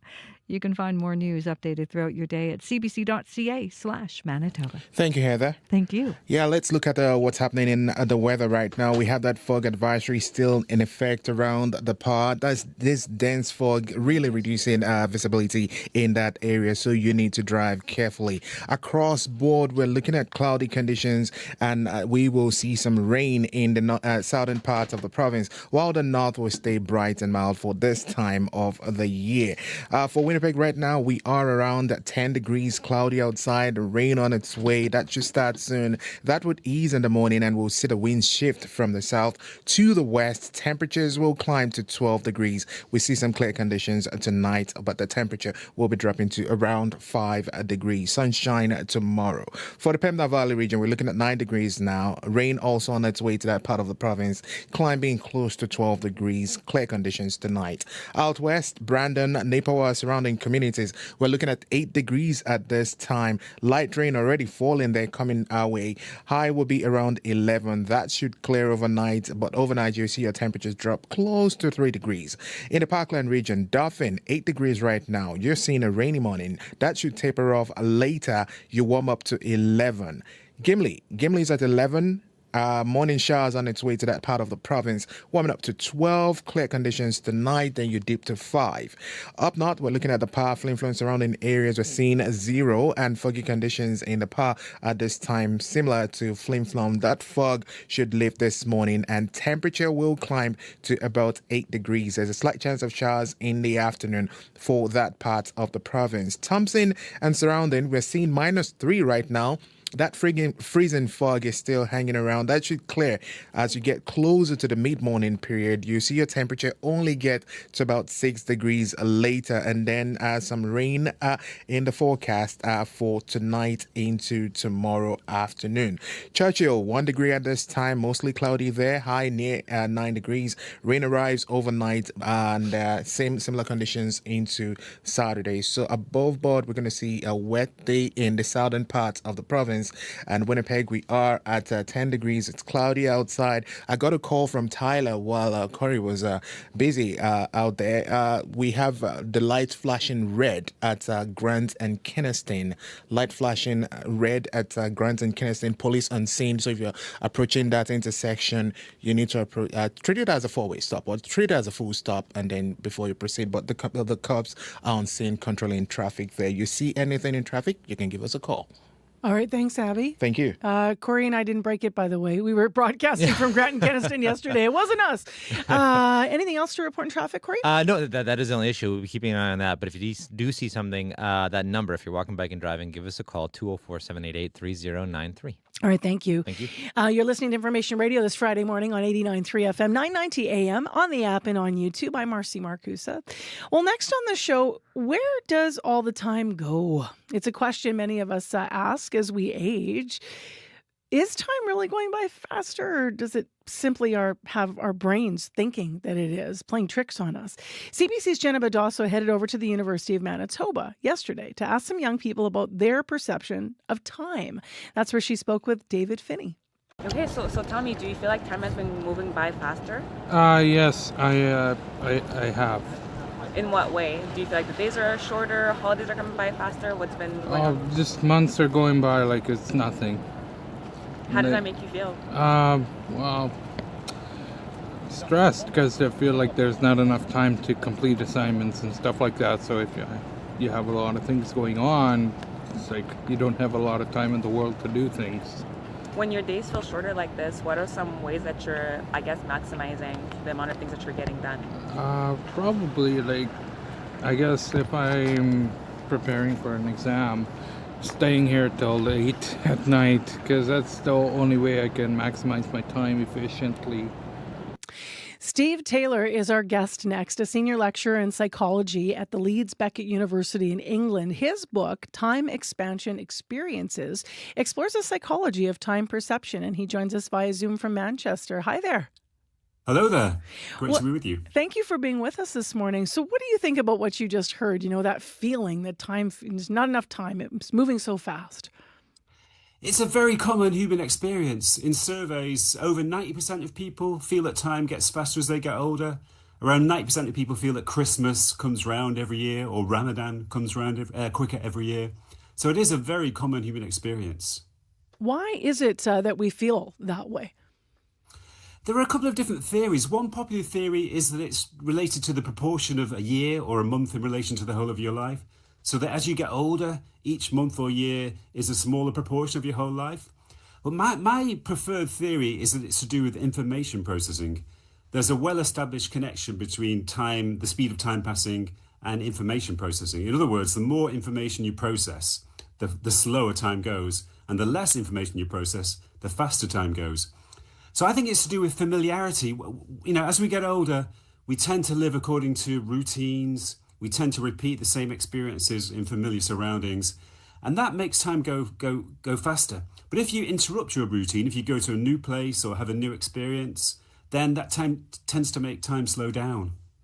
So does that work when you're looking at kids and adults? Like obviously the first theory would, because, you know, a month in a kid's life versus a month in someone's life that is like, you know, 65 or something is going to be much different. But the information processing part of that argument.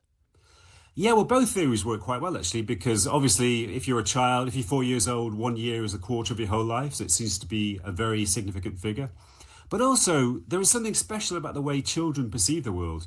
Children live in a world of newness. You know, they're surrounded by new experiences. They're experiencing everything for the first time.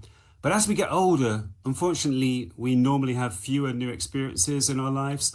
And our attention tends to switch off to familiar surroundings and familiar experiences. So, I mean, it's not completely inevitable that time speeds up as we get older. We can do things to work against it. You write in your book about something called time expansion experiences, which is, I'm presuming, what you're talking about with that last point. So can you tell us more about that?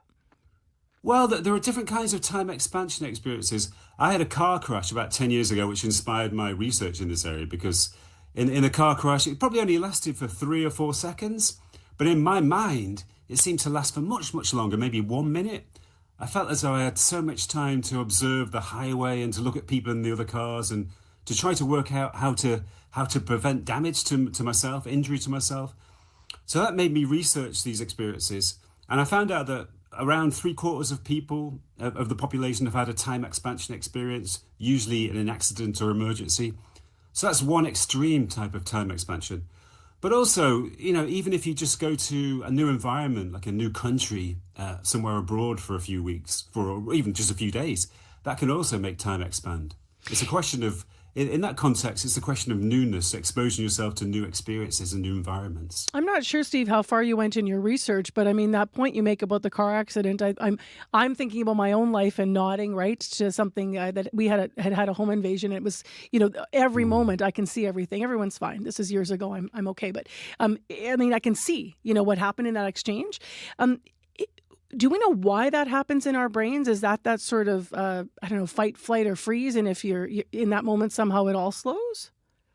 That's one theory, that, you know, the theory that it's to do with, in emergency situations, your brain produces more adrenaline, you become more alert, and you create more memories, you have more intense experiences. But that doesn't hold true, because there are lots of other non-emergency situations when these experiences occur. For example, in deep meditation, or when people ingest psychedelics, they often report a massive time expansion. So my feeling is that it's related to altered states of consciousness. My feeling is that our normal perception of time is not something objective or even reliable. It's totally subjective and totally flexible.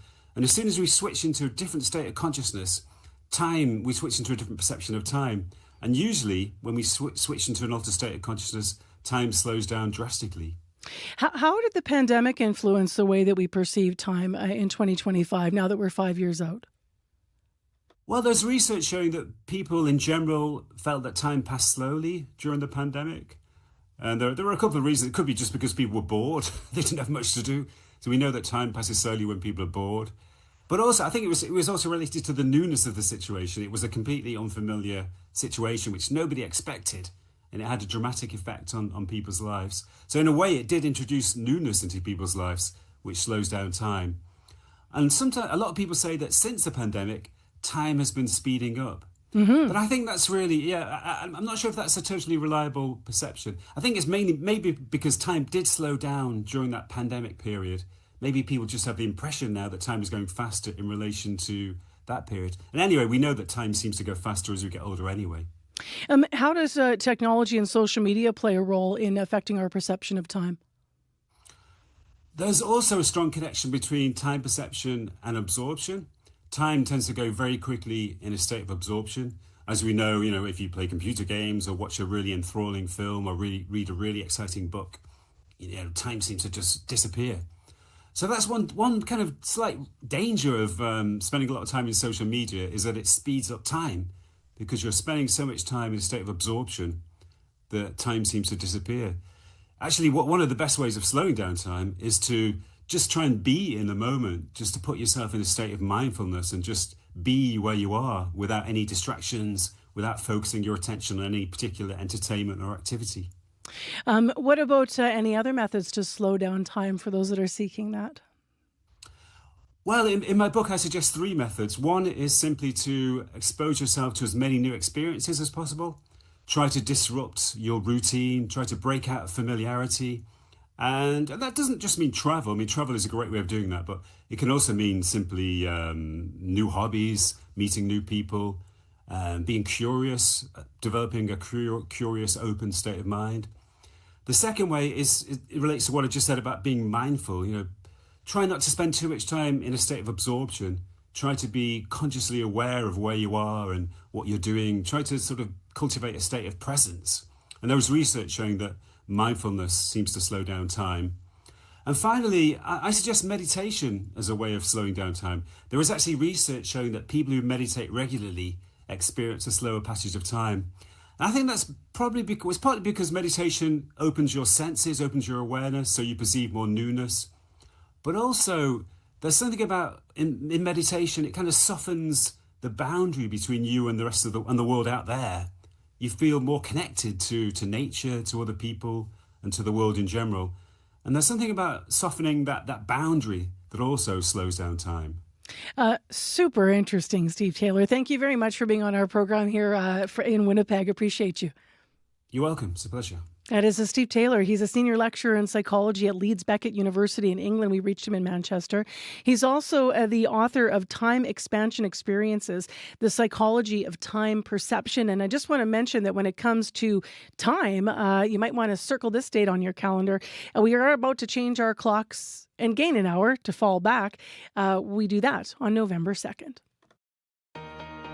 There are many people who bring success, innovation, accomplishment, and charity to our community. We'd like you to help us meet some of the best. CBC Future 40 will honor 10 Manitobans under 40 making a difference. Help us discover the inspiring people in our province by nominating a shining star in your community today. For details, visit cbc.ca/future40mb. It's 11 minutes to 8 o'clock. Coming up after 8 on the program this morning, we're going to build on a story Heather's had on the news. People in Verdon are being told to conserve water use, and maybe not for the reasons you might think. We're going to talk to the town's mayor about what is going on. Right now, it is ahead of 8 o'clock. As I mentioned, 11 minutes to. It's 10 degrees in Winnipeg, and it's cloudy, and we have rain on the way for another rainy day here. Well, speaking of water, speaking of infrastructure, you have to build a lot of infrastructure to try to keep up with the number of houses that we need to build in this country. Federal Housing and Infrastructure Minister Gregor Robertson is in town today in Winnipeg and ahead of the federal budget on November 4th, looking at some of these things and going to make an announcement here, and is on the line with us this morning. Good morning. Good morning, Marcy. So I know you can't tell us, about specifically the announcement today by the dollar figures, but what can you share about what you're going to be, releasing in Manitoba today? Yeah, what I can share is that, I've been traveling across the country this week. We are announcing infrastructure funding. Actually, when I was mayor in Vancouver, this was one of the things we celebrated every year, was hearing that we were getting more infrastructure support, partnership from the federal government, and now I get to be on the minister side of it. So it's been great, and being in different provinces, Ontario, Saskatchewan, now Manitoba. Be a great opportunity to meet with our local MPs here, who I work with very closely in Ottawa, but also the mayor and the premier, and make sure we get the infrastructure investments on the ground here locally. That's the main thing, is making sure we can build local infrastructure that supports housing across the country. We have been doing, CBC's been going to different communities around Winnipeg to sort of look at their needs and their stories. And we recently were in Morden. And Morden, of course, in southern Manitoba. They're ready there to build more homes. Their wastewater lagoons at capacity. They haven't been able to approve, they told us, new building permits since 2023. They have 50 to 100 rental units, they say, ready to go. They've got partners. They just can't get it done. So it's basically just sitting there. They're waiting. How do communities like Morden get on your radar?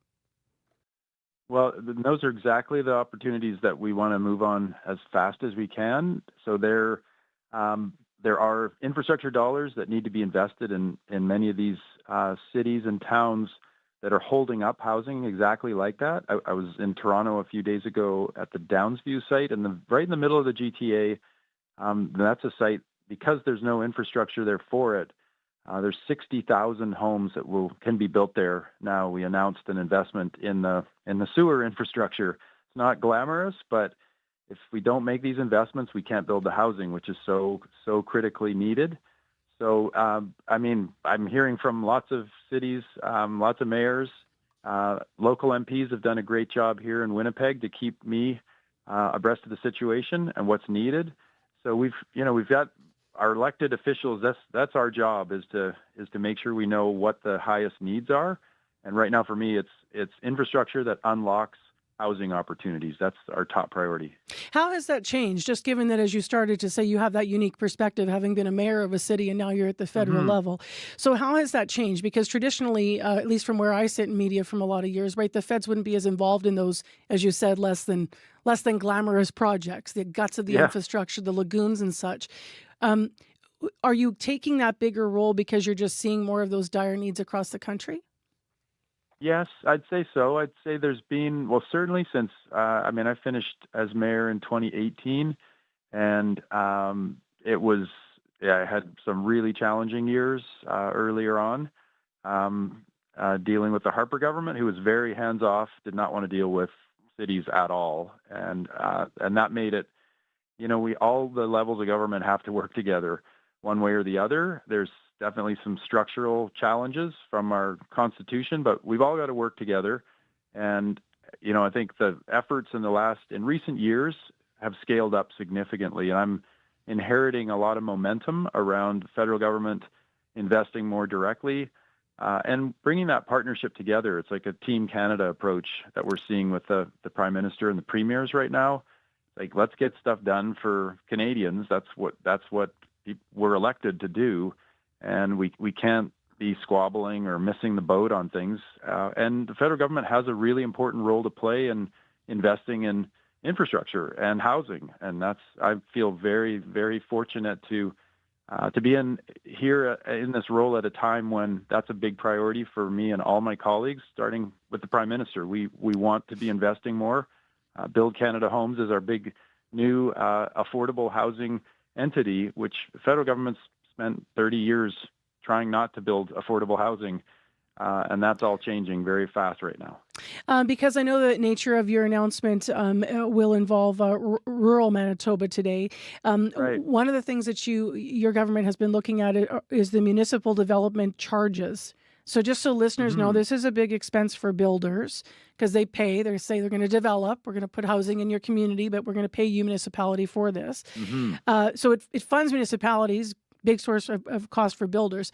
Your office recently talked to the Canadian press about this. It says you're working with provinces and territories to cut that expense in half in the upcoming federal budget, which basically would mean then the builders can say, okay, more attractive, we only have to pay half. Presumably then your government's going to cover the other half, so the municipality still benefits.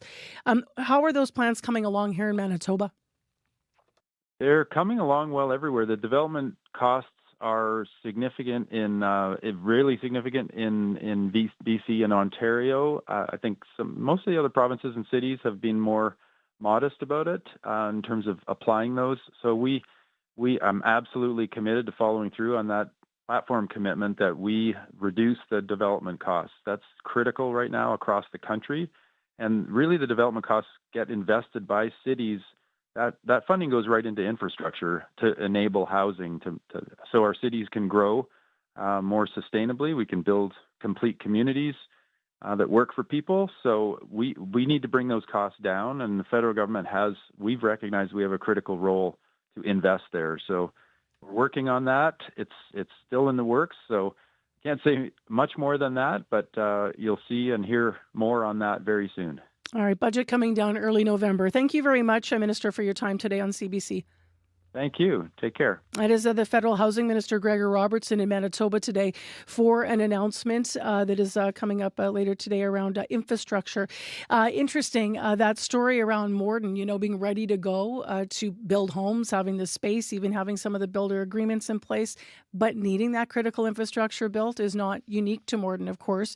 If you're in a community in that position and you're trying to get on the Fed's radar, share with us. 788-3205. You can also write to us, radio893@cbc.ca. It's 3 minutes now to 8 o'clock on your Friday morning. End of a short week if you happen to have Monday off, although it blew by, speaking of time going by quickly. Right now, let's go to Heather Wells. She is here with developing stories and news headlines ahead of World Report. Hi, Heather. Hi there. Good morning. Well, a Winnipeg man who almost died of sepsis wants Manitoba to make changes to improve treatment for the severe infection. Mac Horsburgh would like to see the province adopt Nova Scotia's practice. We're going to hear reaction to that. And John Q. Public, a company owned by 12 Manitoba municipalities, has signed a letter of intent to partner with Chemawawan Cree Nation. And the idea is to work together to build a railport south of Winnipeg on farmland near St. Adolphe. That project was initiated by the former PC government. It is now under review by the current NDP government. We'll hear more in our next local news coming up at 8:30. Thank you, Heather. Thank you. In Winnipeg, we are watching the forecast, and today feels kind of warm and wet out there. We are a little bit above normal for this time of year. Cloudy in the city right now. It's 10 degrees.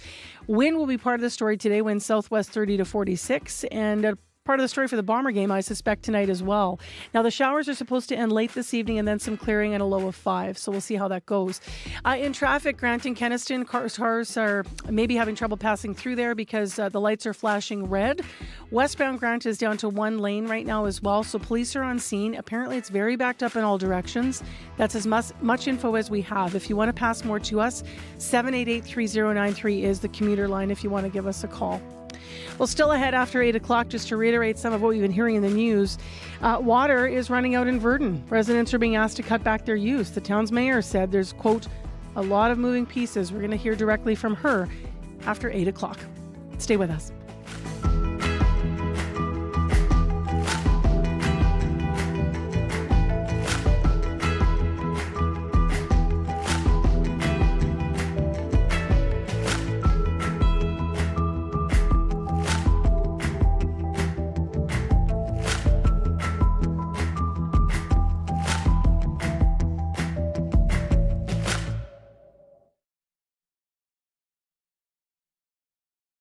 Today on Q. Del Griffith, American Light and Fixture, Director of Sales, Shower Curtain Ring Division.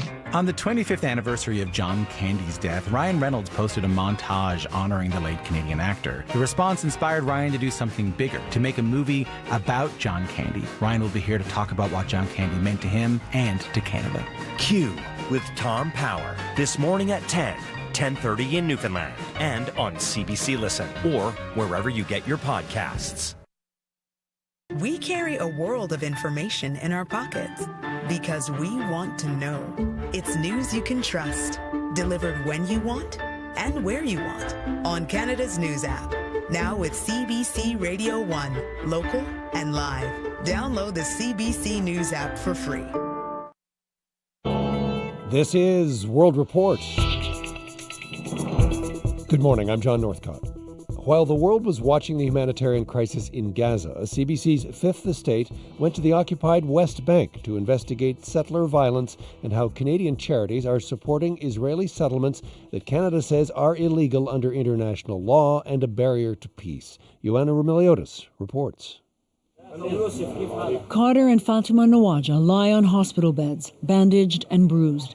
They say they were sleeping outside on their farm in the Palestinian village of Susia to get some respite from the August heat when Israeli settlers attacked them. Settlers were surrounding me from the moment I woke up, he says, and they were hitting me with stones. Then they started hitting me with sticks. I couldn't defend myself. I couldn't hit back, she says. My arm was just hanging and I was in tremendous pain.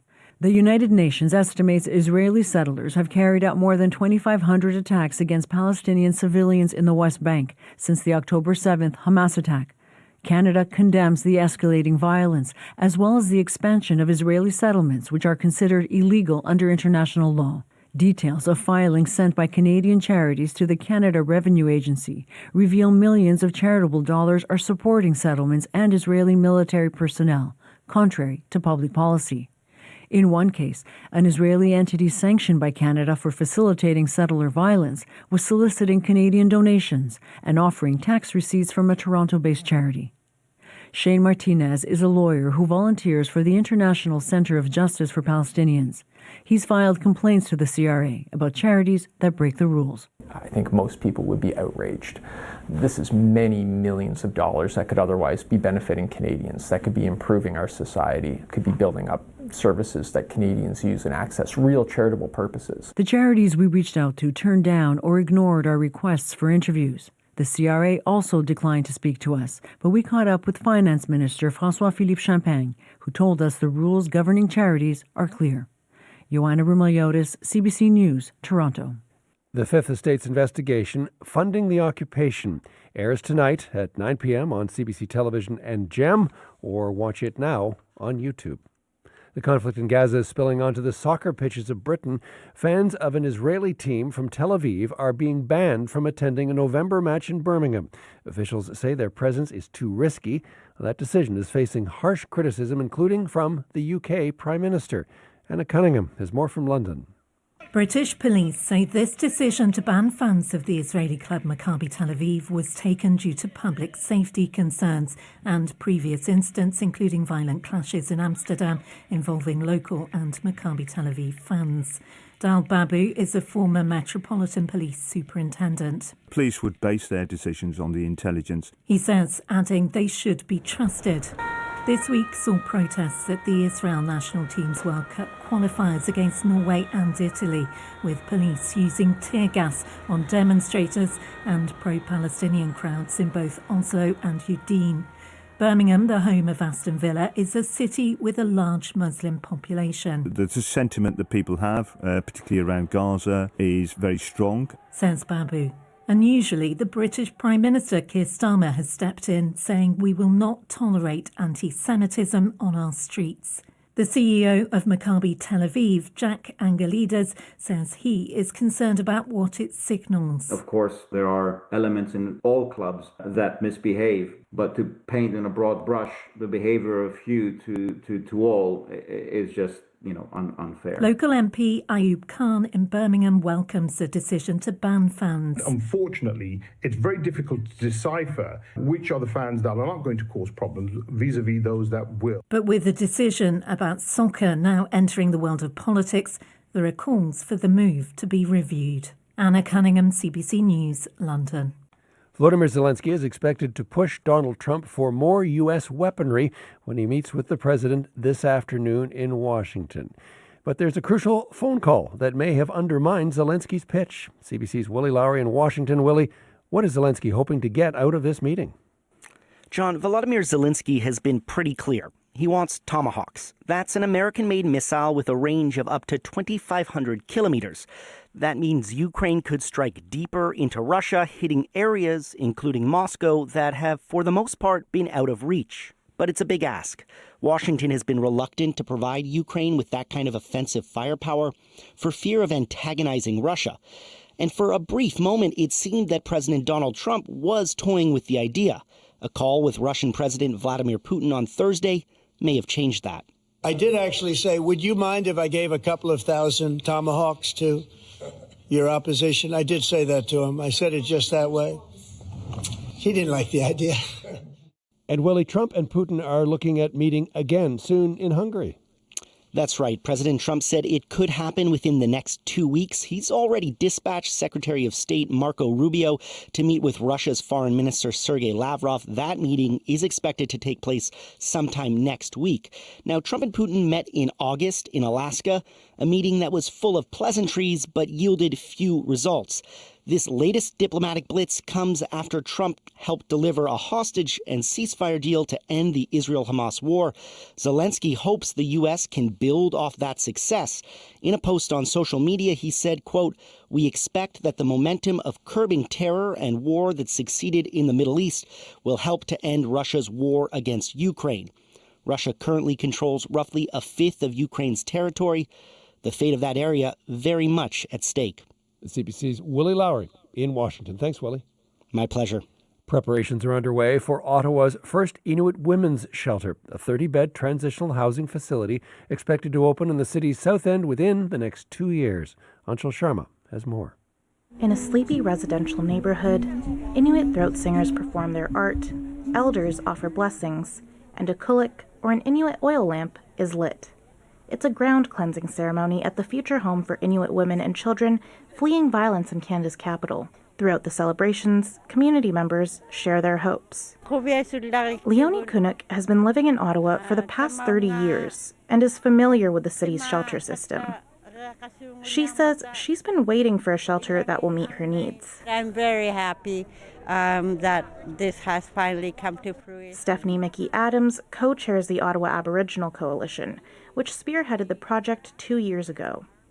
She says this will be the first shelter of its kind south of Inuit Nungat, offering programs rooted in Inuit values and language. We want to ensure that when Inuit women come to this shelter, that they're surrounded by the beauty of our culture. Joan Riggs also works with the coalition and says while other Indigenous shelters exist, demand far exceeds capacity. They're turning away 300 Indigenous women a year, and at least 30% are Inuit. Riggs says it's about time Inuit in Ottawa get their needs met, especially as the city is known to have the largest Inuit population outside of Nunavut. The $6.4 million project is being funded through the Federal Indigenous Shelter and Transitional Housing Initiative. Construction will begin later this fall, with plans to open the shelter in early 2027. Anshul Sharma, CBC News, Ottawa. And finally, a story about a gold rush that's not panning out for consumers, with gold prices surging to more than $4,300 an ounce. Jenna Bentersit reports. There are certain products that we've already had to increase the pricing on. The high cost of gold isn't sustainable for Vancouver-based jewelry designer Melanie Ault, and an uptick in silver prices isn't making it easier. The company now sells less fine jewelry and relies on cheaper materials like wood, leather, and stone. We're seeing both of the main materials that we use increasing drastically, and I think it's severely affecting jewelry designers and then the consumer base in turn. Brands like Toronto's Majori, which says it makes accessible jewelry, have also raised prices to manage the cost of gold. But another Toronto company, Jenny Bird, is taking a different approach. COO Preeti Kapoor says it relies on supplier discounts and delayed shipments to avoid hiking prices. We're more focused on keeping the jewelry as is, the material as is, and focusing on other ways in our supply chain and in our operating expenses to shave costs to keep our profitability strong. Gold is considered a safe asset when the economy is unstable. The surge began when investors, spooked by a shaky U.S. dollar, rushed to buy the precious metal. But as analyst John Ng points out, there's only so much of it to go around. There's not that much gold mining going on. In fact, gold reached peak production 2 years ago. According to Ng, history shows those prices are likely to keep going up. Jenna Benchitrit, CBC News, Toronto. And that is the latest national and international news from World Report. If you're enjoying the World Report podcast, and we hope you are, please follow us and tell a friend. It helps to spread the word. I'm John Northcott. This is CBC News.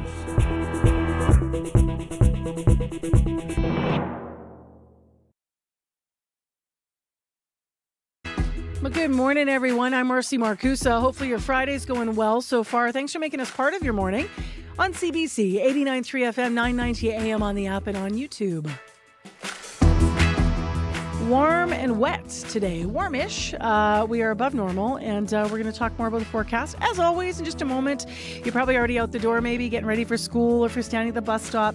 Hopefully you brought some layers and maybe an umbrella today. That wet, cloudy weather does continue across southern Manitoba. Well, this half hour in the program, we're going to take you west to Virden. They've declared a state of emergency response. They've declared not a state. They've declared emergency response measures. That's because of seriously low water levels in the town's aquifer. We have the mayor of Virden on this half hour.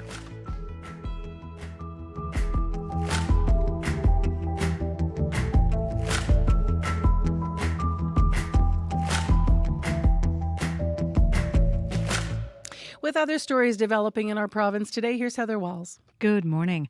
Well, the father of a man whose son died from fentanyl poisoning has reservations about the provincial government's extended detox plan. Joseph Foray spoke last night at a committee meeting on changes to the Protective Detention and Care of Intoxicated Persons Act. The province wants to extend the time people can be held to 72 hours. Foray says without more investment in long-term treatment, that plan is going to fail. And RCMP in Sprague say they are not giving up. It was 2 years ago a 70-year-old woman from the Arm of Piney went missing. Jean Backman, last seen October 13th, 2023, and was last in contact with a friend on October 15th of 2023. RCMP are out today saying re-releasing her photo and saying if anyone knows anything to get in touch. We'll tell you more about what they've been doing to try to find her in our next local news at 8:30. All right, thanks, Heather. Thank you. It is time to get deeper into our forecast. Abby's here. Hey. I see the rain cloud outside Marcy. It's heading our way, but I need to talk about this fog still impacting regions around the Pa and Flin Flon. It's really reducing visibility. So if you're in that part of the province towards Thompson and Lynn Lake, you will be encountering foggy conditions this morning. But across board, it's more going to be like a damp one for the southern part of the province. Brandon and Dauphin already seeing rain this morning. For the Dauphin region, we should get about 5 to 10 millimeters of rain once the system passes through, and then we'll see clear conditions tonight. But for Winnipeg right now, 10 degrees, the cloudy conditions outside, a few showers this morning. We warm up to 12 degrees. We're going to see light winds. The showers will be tapered. We're going to get the rains more like on and off all through the day. It tapers off at midnight, and then we'll see temperatures around 5 degrees. Similar conditions we're going to see in the southern part of the province. On and off rain into tomorrow and even into Saturday afternoon. Up north, more like foggy conditions. We still have freezing fog in Thompson as we speak, so take it easy out there. Warming up to around 8 degrees for the northern part of the province today. Winnipeg right now, 10, and we are going to see a high of 12. All right, thanks, Abby. Thank you. Corey, the commute. So far, a fairly quiet commute, except for Grant and Kenniston. Those lights are flashing red, as well as the westbound curb lane on Grant is blocked right now. Police are on scene, and I got a call from Norris saying essentially it's just backed up in all directions right now. Very slow going, Kenniston and Grant. If you see anything else going on, though, you can give me a call on the CBC commuter line. That number, 204-788-3093.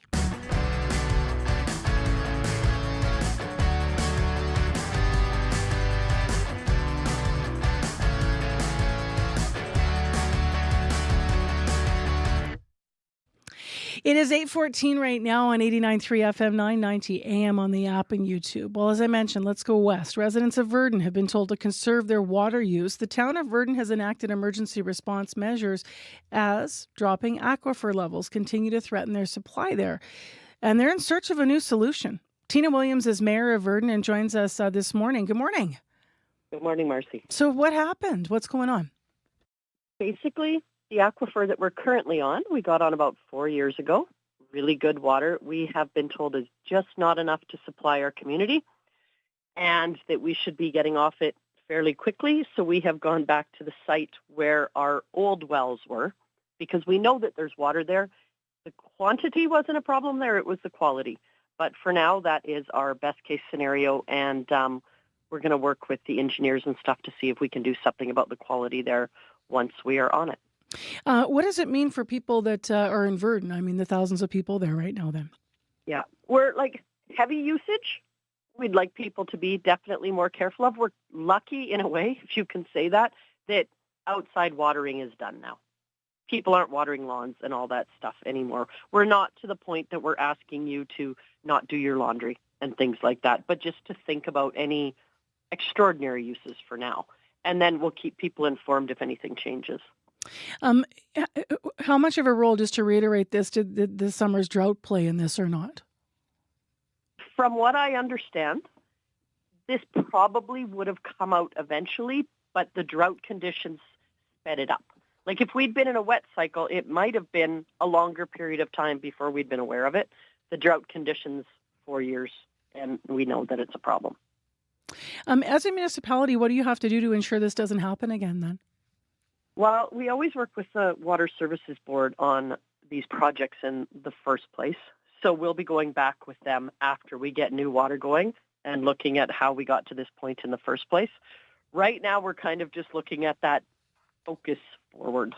So as a municipality, we have Water Services Board, Office of Drinking Water, Prairie Mountain Health, Public Health, Minister Simard's office, Municipal and Northern Affairs, everybody involved in making sure that we can get this going as quick as we can.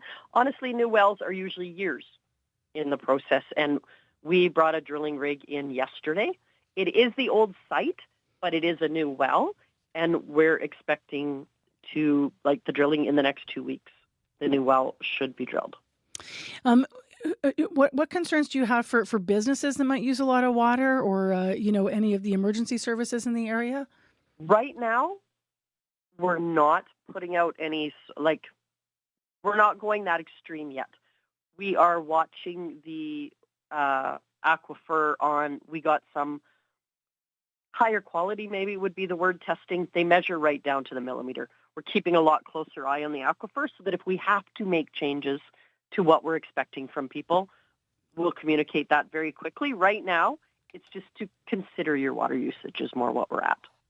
I know that CBC was out talking to some of the residents there, including one of the residents, Will Adair, who said he's disappointed to see the current aquifer failing after just 4 years, but his main concern now is cost. So how much will this cost going forward?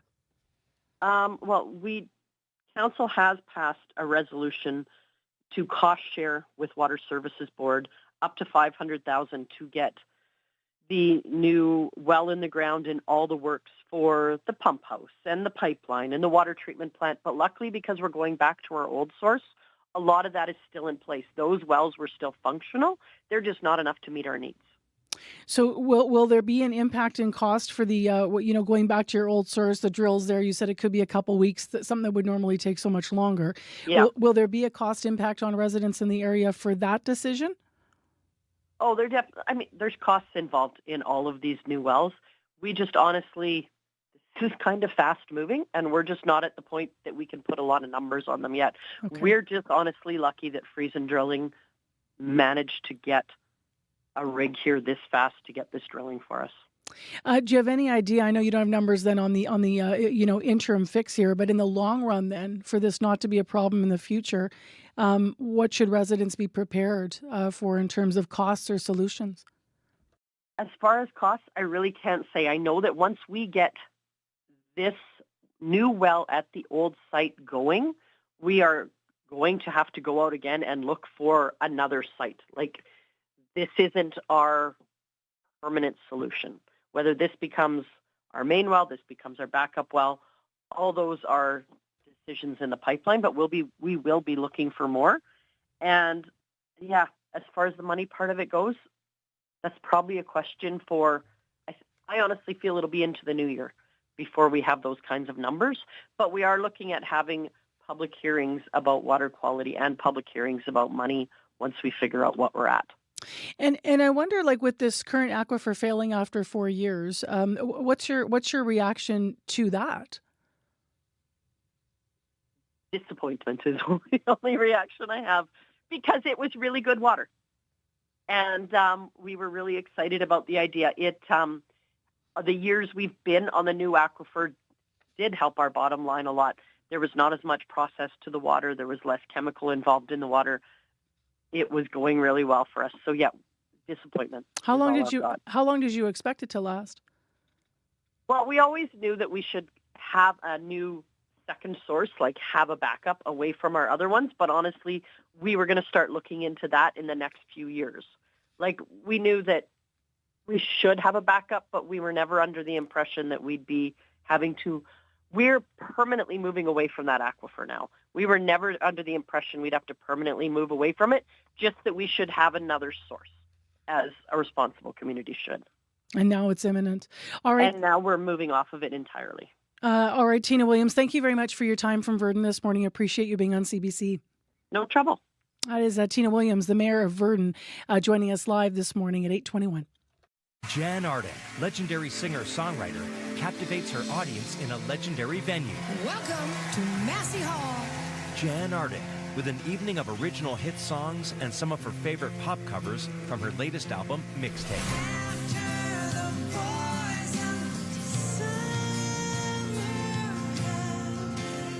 Jan Arden, CBC Live at Massey Hall.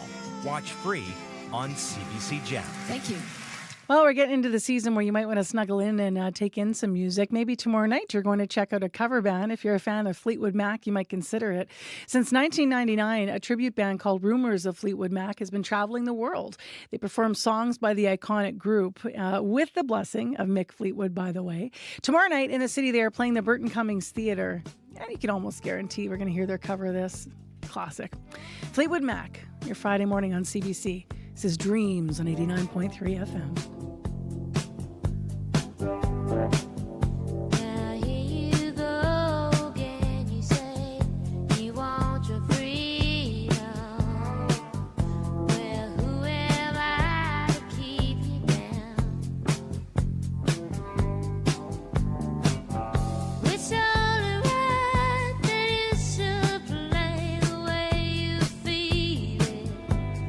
Listen carefully to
Fleetwood Mac and Dreams. Tomorrow you might be going to see a tribute band. Been around for a long time, for 26 years. Rumors of Fleetwood Mac has been traveling all over the world. As I mentioned, they have the blessing of Mick Fleetwood, and they're going to be in Winnipeg at the Burt tomorrow night. It is 8:25 a.m. And speaking of traveling, the mayor of the city of Winnipeg is going to be traveling to Ottawa to make a presentation next week about bail reform. Scott Gillingham will be in Ottawa, as mentioned. He has been talking a lot about the need for bail reform in his view, citing that here in Manitoba, as he put it in one of our interviews, people have just been facing too much violence and too much at the hands of those who have been out on bail. Prime Minister Mark Carney says his justice minister is going to be tabling legislation next week to amend bail reform across Canada. Carney says it will include the use of, quote, reverse onus bail provisions and especially target violent and repeat violent offenders. Here is a bit more from the Prime Minister. The Minister of Justice will be tabling legislation within the next week with strong reforms on bail and sentencing. We're getting violent criminals and repeat offenders off the streets, full stop. Right now, in most bail hearings, the starting point is to release. And the Crown must prove why someone should not be released on bail, making it too easy for repeated violent offenders to quickly get back on the street, sometimes back into the same communities that they just committed crimes in.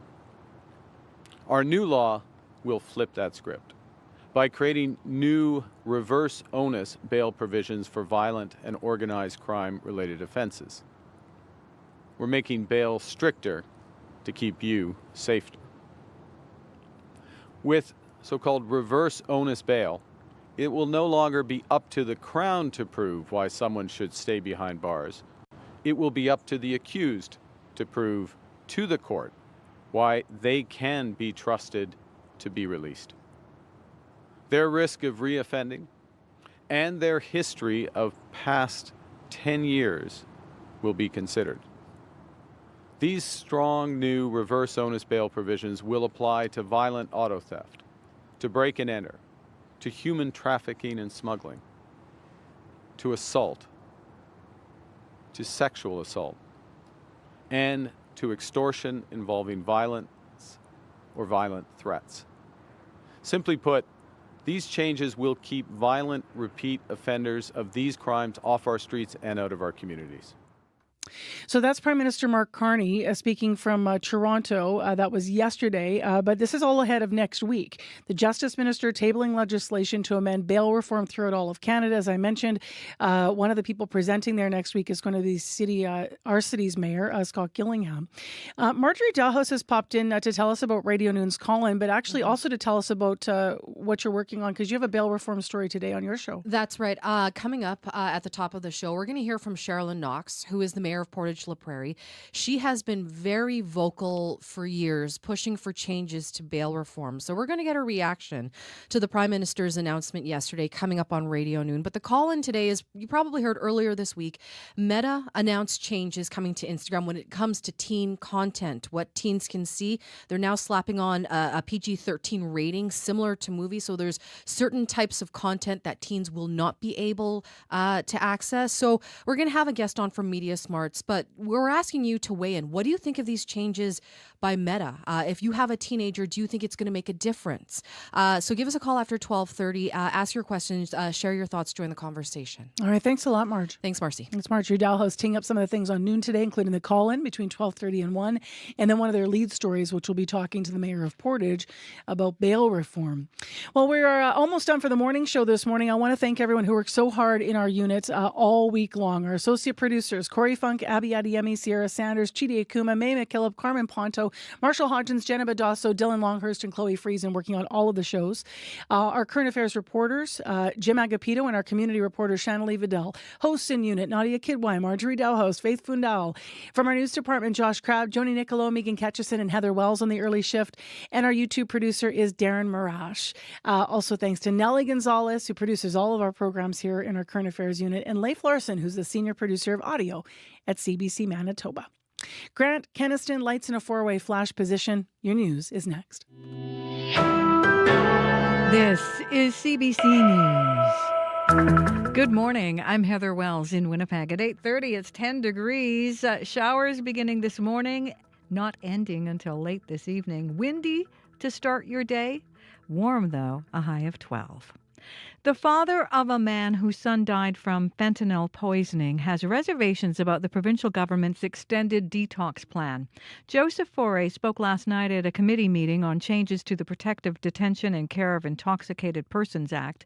The province wants to extend the time people can be held to 72 hours.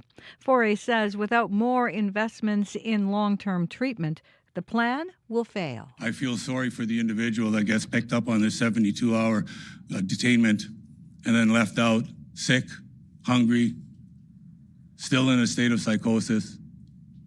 Now, have we made things worse or have we made things better? Winnipeg Police Chief Gene Bowers wrote a letter in support of the bill saying the current law only applies to alcohol. He says police need a safe place other than a hospital to take people under the effect of drugs. A Manitoba couple who have been advocating for bail reform say they are encouraged by what they heard yesterday from the Prime Minister. Mark Carney wants people charged with major crimes to bear the legal onus of proving they deserve bail. Michelle and Ron Best lost their daughter in a 3-vehicle crash earlier this year. The alleged drunk driver was out on bail at the time. Best says Carney's announcement is a small step in the right direction. Change is good. Without question, we will never dispute that. But I think how much change? We don't need baby steps right now. We need great big changes to this bail system. Carney's proposed legislation would also introduce harsher sentences for violent and repeat offenders. RCMP say they are not giving up. It was 2 years ago when 70-year-old Jean Joanna Backman went missing. The woman from the Arm of Piney was last in contact with a friend on October 15th, 2023. Sprague RCMP were called to check on her well-being October 19th. Multiple specialized units, including air and ground search and rescue, police dogs, volunteers from the surrounding area, all searched for days. Police say they have acted on every tip and conducted numerous interviews. Sergeant LeMay of the Missing Persons Coordinating Center says they won't stop until they find answers for Jean Backman's family and the community. A Winnipeg infectious disease expert says Manitoba needs to do more to prevent potentially deadly sepsis infections. Sepsis is when the body turns on itself because an infection can cause organs to fail. Early detection can help people survive. Nova Scotia changed its rules so nurses and paramedics can treat patients with antibiotics before they even see a doctor. Dr. Sylvain Lother says that makes sense because they're often the first ones to detect sepsis. Earlier treatments makes people get better faster. It means their hospital stays will be shorter. It means the complications of sepsis will be fewer, and that leads to patients getting better and going home faster. Right now, only doctors, their assistants, and nurse practitioners can prescribe treatment for sepsis in Manitoba. The province says it is looking at the Nova Scotia example. A rail port project under provincial review has signed a partnership pledged with the Northern First Nation. John Q. Public, a company owned by 12 Winnipeg area municipalities, has announced Chemawawan Cree Nation is slated to help with its rail port development near St. Adolphe. Mayor Patrick Therrien in the Arm of Springfield briefed council on the progress of the project, which received an $18 million grant in the final days of the former PC government. Since 2023, significant progress has been made and many important milestones have been achieved. Laying a strong foundation for success, this momentum is expected to continue. John Q. is working to find tenants for the rail port and private investors. That's according to request for proposals released this week. Tying a franchise record. One-time shot! Shifley scores! A bullet, he's got another, and it's 4-1. Mark Shifley on TSN as the Winnipeg Jets beat the Philadelphia Flyers 5-2 last night. That goal was Shifley's 812th career point, tying his best bud, Blake Wheeler, for most points in the franchise. And Connor Hellebuck last night making 15 saves. The Jets return home tomorrow to host the Nashville Predators. You can find the latest Manitoba news. All you have to do is head to cbc.ca/Manitoba. All right, thanks, Heather. Thank you. Have a great weekend. You too, thanks. Last look at the weather now with Abby. Yeah, Marcy, we're looking at more like a damp with cloudy and rainy day in the southern parts of the province, while we'll see chilly starts in the northern part. Foggy conditions still clearing up in the Thompson area where we have freezing fog. We'll see highs there get to about 9 degrees for that part of the province, while down south kicking off with 9 to 10 degrees. Right now we warm up to only 12. Some clear conditions and a bit of sun returns tomorrow, but it's still going to be a wet weekend. All right. Thank you, Abby. Thank you. And Corey, what do you know? Just those lights at Grant and Keniston flashing red. Police are on scene. You also lose your curb lane on westbound Grant. Very backed up. I never say this on the air because like no one cares and boo-hoo, but like I'm so tired. Oh, I'm so tired. I don't know about anybody else. Is something about this time of year or the gray sky or hearing thunder in the middle of, storm season in October, and maybe it's the turkey. I haven't finished a TV show in the evening in like 2 weeks, so I just fall asleep. It's so dark. Could be staying up to watch baseball. That game this afternoon at 5. Bomber game tonight live if you're going. Bring an umbrella. All right. Thank you, Corey. Thank you, Abby. Thank you, Darren Marash. Take care. Be well. Thank you, Manitoba, for tuning in this week. We are back again on Monday with a new edition of Information Radio. We hope you join us then. And remember the rest of our local programming through the day. Marjorie Dowhouse with Radio Noon. Faith Fundal from 3 to 6 with Up to Speed. And then Nadia Kidwai rounding out our team for the weekend shows on Saturday and Sunday. This is CBC, your local public broadcaster on 89.3 FM. The Current's next. Have a good one.